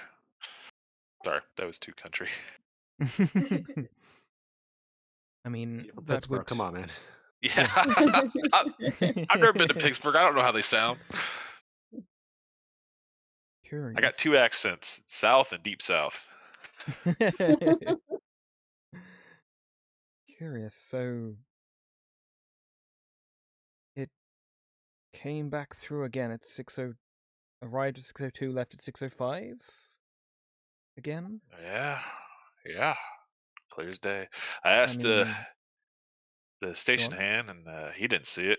Only I did. Only you saw it. That's curious. I could I guess. feel it there, like an object. I wasn't dreaming. I guess that's proof that we're in this loop too. Maybe people outside it can't See it? can't experience it. Yeah. What we're gonna do? I mean, if Well, this loop's been around, we've been stuck in it for a while. Maybe yeah. going to Seattle will reset it. I hope not, but all we can Okay. do is whatever we think is right to do in the time. You said something about the snake being a god of some kind, an old one type thing, right? Yes. Yes. What I know Oh, of gods, and this is mostly the Greek versions of the gods, they tend to do stuff like this to mortals all the time. Play tricks on them, get them caught up in situations out of their control. this is older than that. This is the Older. Greeks. The Greeks were what, just over 2,500 years ago. This is much older than that. This is old, nearly as old as us. Well, older than our species, I imagine. This is old. So only like Creatures 10,000 that years we old, huh? can't Primordial. possibly understand. Yeah, primordial kind of age. So around 10,000 years ago, huh? Gotta believe at this time period, everyone believed in God, and God created the world like 10,000 some years ago. I mean, Charles Darwin was in the 1860s. Oh, There was naturalism. there was some? I thought There that was didn't naturalism. happen Yeah, until like naturalism was like the 1930. late. Naturalism was the late I do not know 1800s. my time period. My old Charles history Darwin was teachers like would be pissed at me. 1865, I think. The Beagle. Huh. It was a question of Yeah. whether or not Ken Whitmore would Well, yeah, whether or not be aware what of Ken such Yeah. Whitmore theory, would such believe. scientific theories. I would say not really. I'm down thinking about it. He wouldn't believe in monkeys. When was that big trial about the monkeys? Scopes monkey trial in the 30s, 40s. Scopes monkey trial. Yeah. I mean, that's what I'm thinking about. Well, Terrance is Irish Catholic, so yeah, good luck with 1925. that. Okay, it would have just recently happened. Oh. Would have been like last year for us. You don't tell me you're one of those people believe in that monkey stuff, right? Mr. Whitmore, I'm a man of science. What do you think? Well, men of science believe in God, and that Let's not get into the theological yeah, debates here. sorry. I know This it's a pushy project right now. I mean, my this is an dad clocked a investigation. guy during one of his little parties who was a little too much into that. It knocked him out cold. Came with a little bit of problem. But on the point, you stated that this being likes things to loop, right, over and over again. Mm-hmm. So one of the ways to stop him would probably break the loop, right? If that's possible, yes. And one way to stop the loop is to stop the train. That we can hope that would do it, yes. And the train is the primary focus of this, right? It seems so. It could well be. I wasn't able to do much research, but it could well be that there's something involving the tunnel as well. It could well be a confluence of factors. Right. And we can see the train, so therefore we could get on the train, and therefore we could throw stuff off the train. My head is hurting. Potentially. So all that stuff they found right before the tunnel. Was that us? I don't know. Like us that are sat here haven't been on that train. A version of us? Maybe. Right. And if we got on the train, we would try to stop it, right? Mm-hmm. You would hope, yes. And I'd assume so.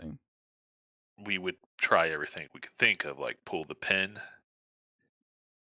I mean, that would be the logical. I mean, it wouldn't stop the train. That's the problem. It would only stop the carriages. Cars, yeah. Yeah, But we it would would try stop. that. And we would put in a doll, hear me out, throw it out, stating we tried that. I mean, that would be a logical way of sending a message.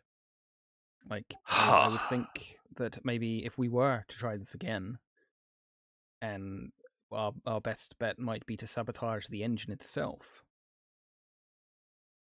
Right. Had we known some way of doing so. And Ken's trying to think about all the items that they found. Did we already try that? I don't think so. We can't know for sure. That is a knowledge that we don't have access to presently. Maybe don't think too heavily on that just yet. Okay. You're going to give yourself a headache.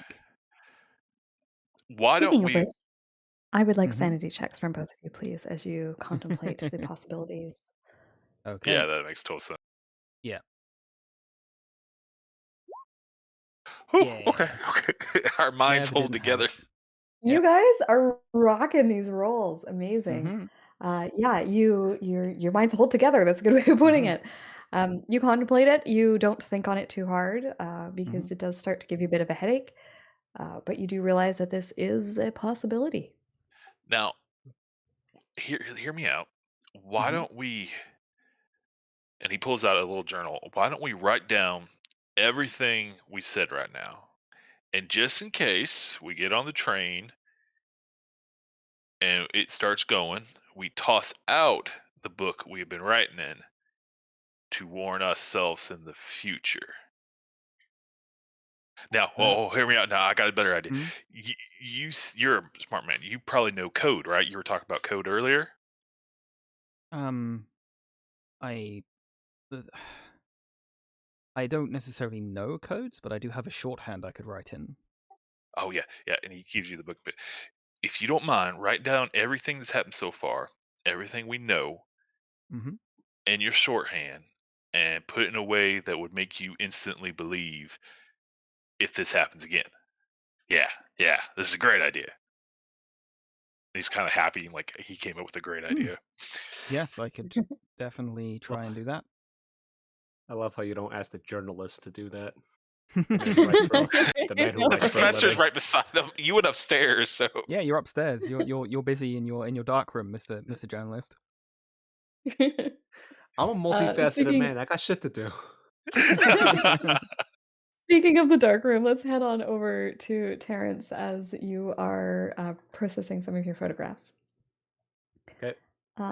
Where's your? I've lost the Just list. just session 2, number 2 to 5, There we go. number 2 to 4, and session 5, number 1. That's it. Okay. 3 repeat photographs from the last loop and 1 new one. Okay. So the first one, the photograph of the brick wall, is just a standard photo of the wall. It's nicely shot. It's a ruin. It probably looks a lot like the picture that I bring onto the screen when you look at it. Um, the the symbol of the snake eating its tail. That one, um, when you look at it, it looks blurred, but everything around it is in focus. The tree is in focus that it was carved into, so you know that like you didn't mess up the focus of it. But the actual symbol of the serpent, it almost looks like it's rotating. And you kind of get that movement in the photo, so it's a blurred rotation movement. Number 4, the photo that you got of Charles Brandt's face. 2 of This them, one yeah. is yeah, sorry, 2 of them because you got the wide angle one of him attacking Kenny, Ken. So and the that one that first one with him got attacking Ken is everything looks mostly normal. It just looks like a guy on Ken's back. You actually catch the moment where he's biting him, um, but there's nothing strange about it. The close-up shot that you get of Charles Brandt's face, that's where you see and I think this is what happened last time as well, that superimposition of a snake's face over top of Charles's face. It's really disturbing to look at. So I am going to need a sanity check, please. Yeah. Oh, I'll take 9. it. I'm still at full, so I'll take some Mm. damage. That's fine. Okay. Yeah, you're Actually, going to no, take screw one. that. No, screw that. I want to use some luck points. Okay. Yeah, you can spend 9 luck points, bring yourself to a success. Spend 9. You look at it and it starts to kind of like mess with you a little bit, and so you look away quickly and you just start to look out of the corner of your eye at this, and it's a lot easier to look at when you're not looking at it directly. Sorry, I just got a message. Okay, it's fine. It's a lot easier to look at when you're not looking at it directly, and so you're kind of able to hold it together. But again, it's this snake motif. It's this same thing that you just keep seeing over and over and over again, and it's disturbing, and it's uncomfortable. The last picture that you take, the images of the folios, um, they are also hard to look at. It almost looks when you're looking at the paper, it almost looks as though the words are undulating like a snake moving. But they are clear. It is possible to read them. I'm not going to make you roll another sanity check for this one. But you think that if the professor is going to spend a lot of time with these papers, it could potentially be detrimental to his mental health. Okay.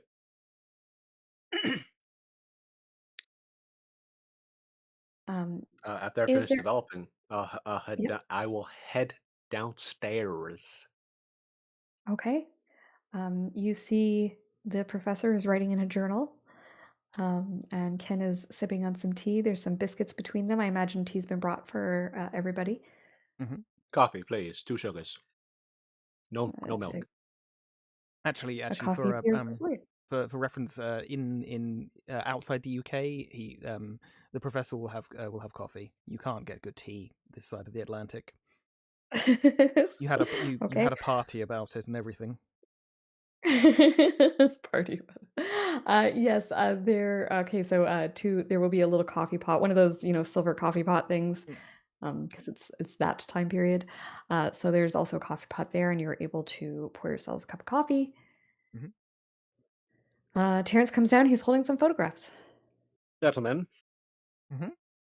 I assume this is going to be like definitely a while after their conversation. Developing photos is quite long, quite a Yeah. long Yeah. process, even if there's only a few of them.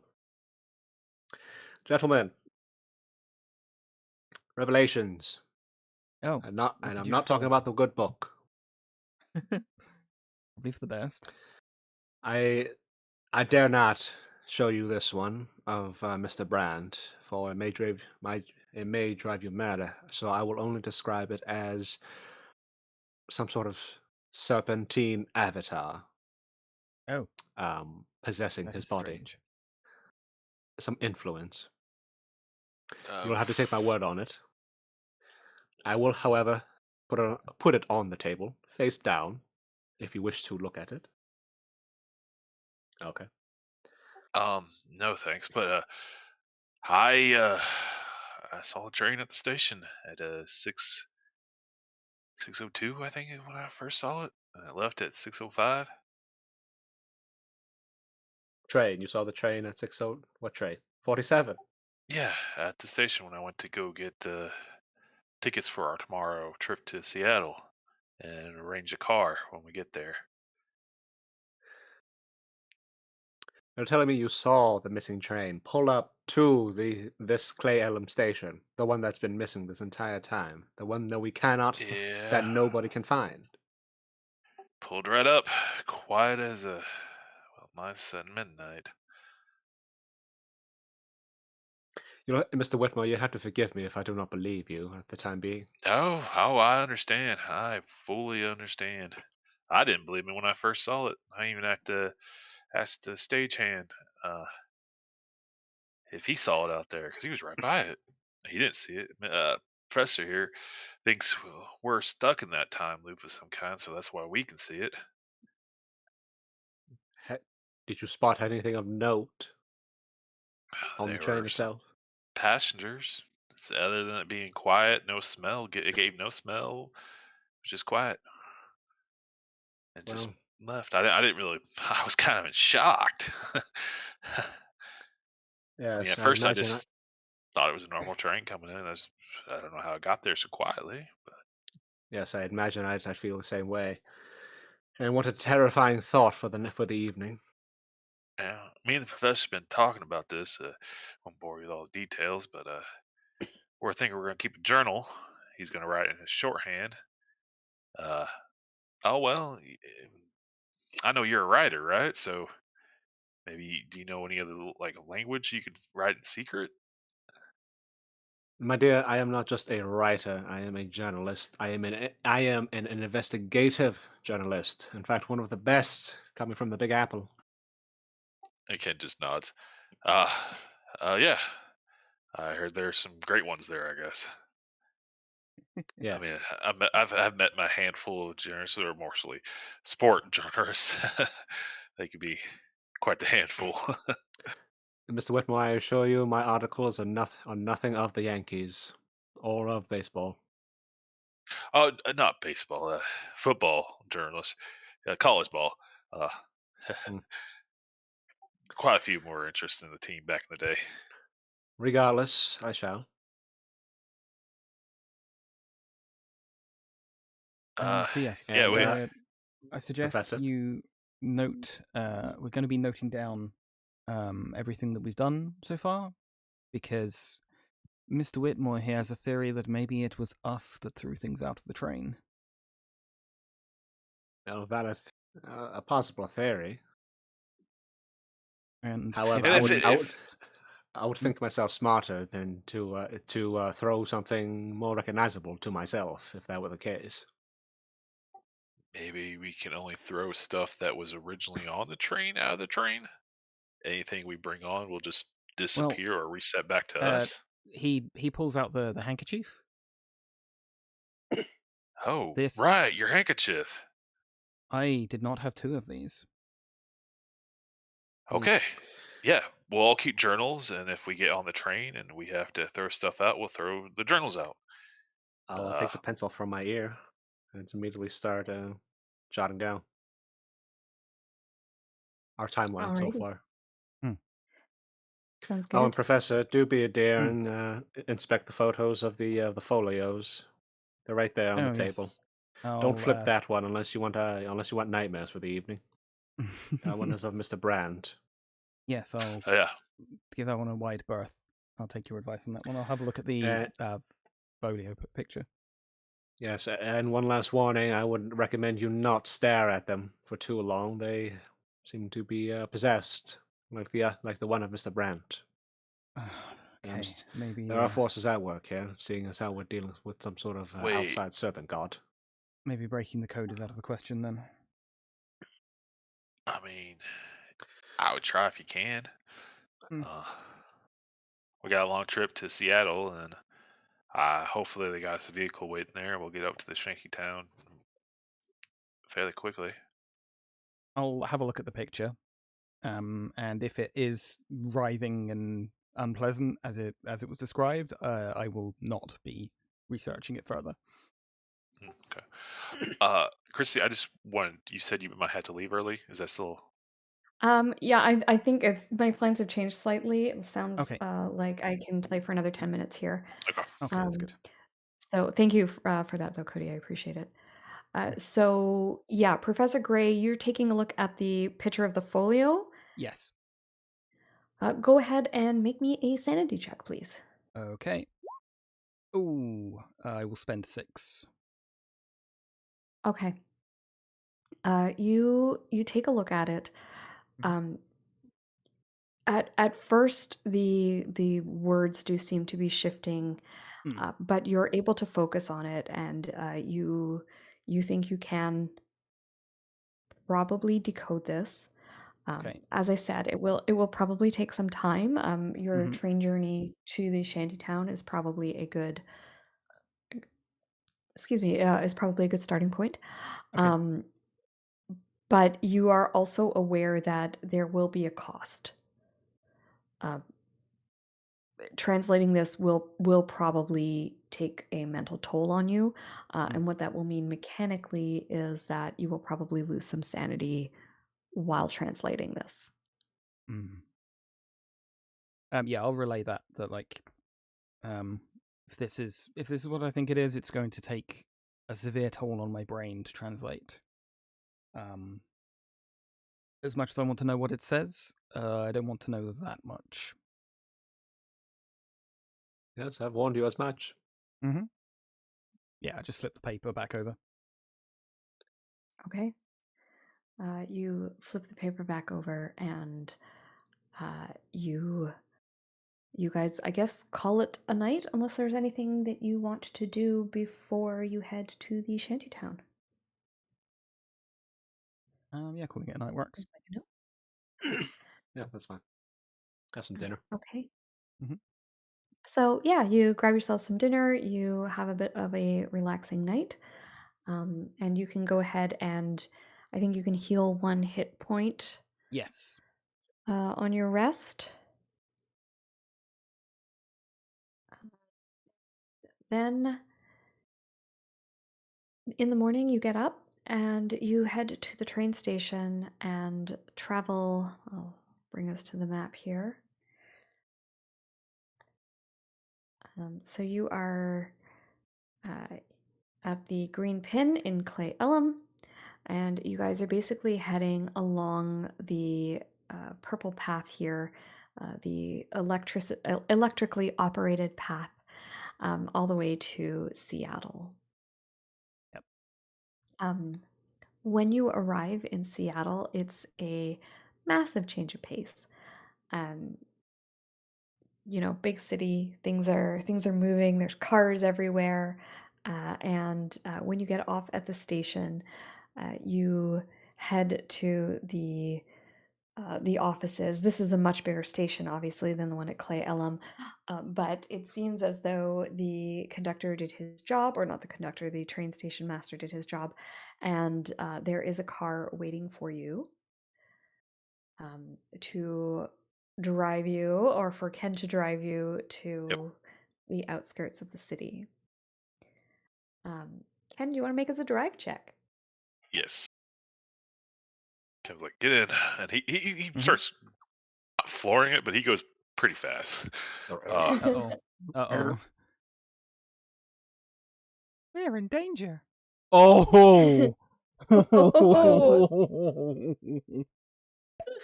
Oh, wow. Arr. Uh, Um, yeah.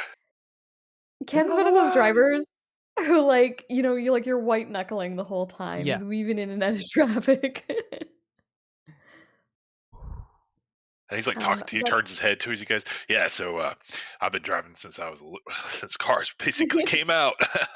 Eyes on the road, please, Mr. Whitmore. Oh yeah. And he like looks forward. Like I'm assuming this is like not the best vehicle they had, but a fairly nice one. yeah, I would imagine they've got pretty decent vehicles. Because like when was the first car come out? 19 teens? Yeah, About 1918, something like that. just about. Yeah. Yeah, my dad got one of the first cars that came out. It was just basically this just a engine in the back and wheel. I think I've been driving that.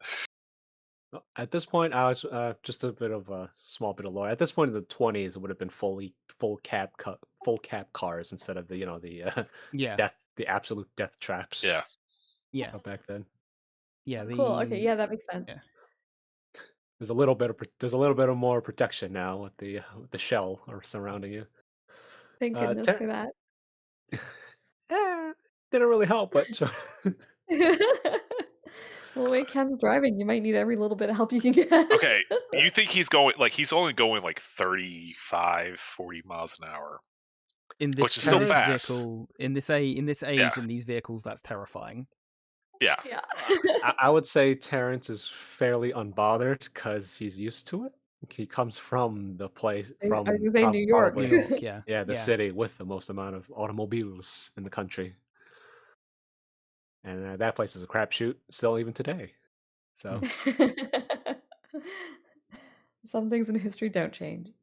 yeah, Um, I'll be documenting this whole time. Just like the professor, eyes on the road, Mr. Whitmore. I Right, don't right. look up. Is there a one of you grabbed a map, right? I'm not quite sure where we're going. Just kind of started zooming. I think we would have yeah, found the location. Yes, make a yeah. left. I think you would have sort of been told where to find the shanty town, Yes, make a left up here. and Do so, and he like takes a hard left, and we kind of tip, but he like leans into it a little bit, and with his bulk, yeah, with the 84 to it, 85, yeah. Yeah. so yeah, you arrive at the little shanty town. This is actually Hooverville, which we now know is from the 30s. So it might not be quite as big in this time period, No. but anyway, this kind of look anyway. The sort of small ramshackle buildings that have been put up as a place to stay, and you see people walking around, going about their business. Um, it's a sad place. And you guys pulling up in your fancy swaggy car. You have to sort of pull up to the side of it. There's obviously no roads really through here that you could drive on. And you get out and you start walking. How do you go about looking for the prophet? That's just asking the people. I'm sure they're out and about, right? It's the morning, afternoon ish. Yep, yep, yeah. There's people around. So you approach them and you ask where the prophet is, and they all seem to know who you're talking about. And it is not long before you see a man approaching you, and he says, "I heard you were looking for me. My real name doesn't matter, but there are those that call me the Prophet of the Iron Serpent. Pleasure to make your acquaintance." And that's where we're going to save game. I like his And hat. again, this picture actually is from the 30s, but I couldn't find anything that was 1920s, and I liked the look of this guy, so this is the guy we Yeah. got. And yeah, we will pick up here next time with you guys speaking with the Prophet of the Iron Serpent. And next session will be our last. That will be the conclusion to the game. We'll see if you manage to end the cycle or if the serpent devours its tail and continues the cycle. Good session, guys. Yeah, Good great rolls. I session. mean, if we didn't get those Yeah. rolls, I think this would have we wouldn't have gone down the path we went. Yeah. It's Yeah, we really rolled cool that you guys have taken a different pretty tack damn this well. time. You rolled really well. Yeah. Yeah. I Very, think very good. Aside from the library use check, I think everything else went that really was smooth for you horrible. guys. Yeah, everything else went great. yeah. Yeah. That extreme, excellent for understanding what kind of deity or ancient being set up this time thing.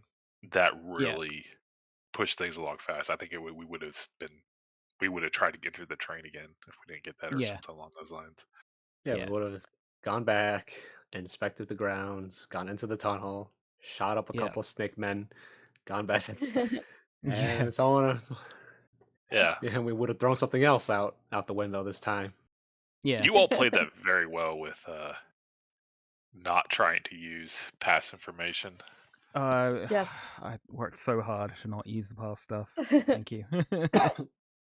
I mean, I really appreciate the buy-in for that, guys, because I know, like I was saying, I didn't want you guys to replay the campaign, but I did want the loop to matter, and I appreciate the balance that you guys found with it. So thank you for indulging me.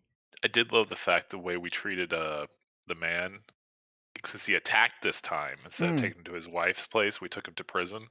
Yeah. Yeah. Yeah, because we found him 'Cause last wandering time last time Yeah, you found him, this time he found you. Yeah. right.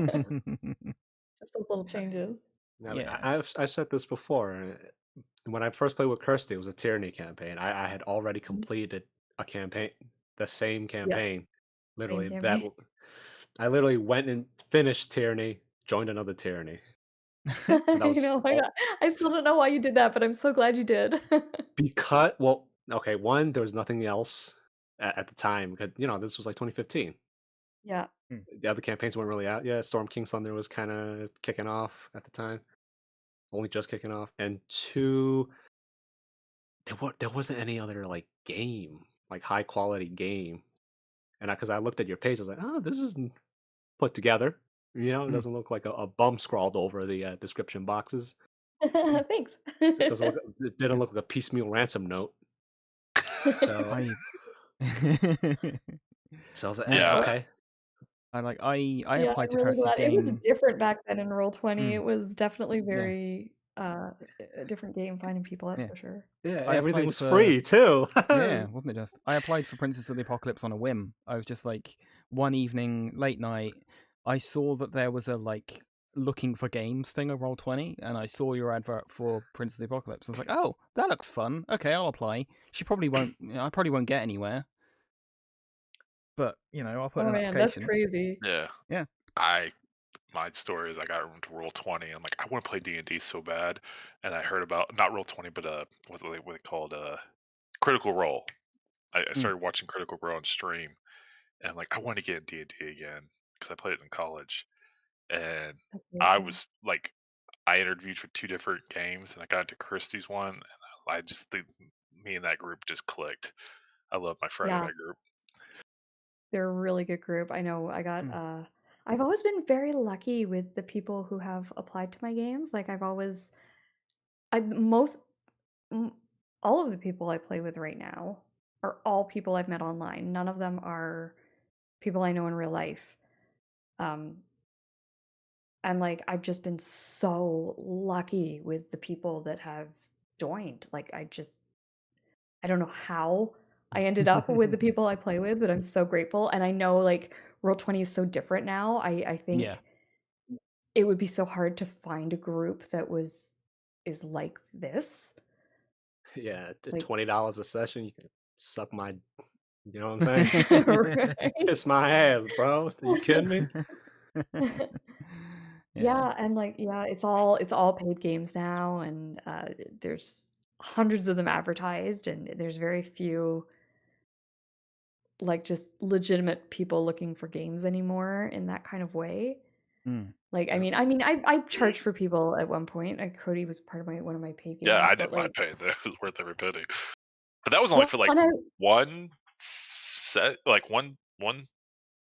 yeah, Like well, it what was just happened was run. it was during COVID and I didn't have a job Yeah, and Mm. it was the only income I had coming in for a while. That was right after I split from my partner, moved out to Terrace, had a Mm. whole bunch of applications out, and then COVID hit and I got all these job applications back. And I was like, what the hell am I gonna do? I was living with my sister. I was like, I can't do this indefinitely. Mm. And so just to have some Oh, income let's coming in, end the stream. I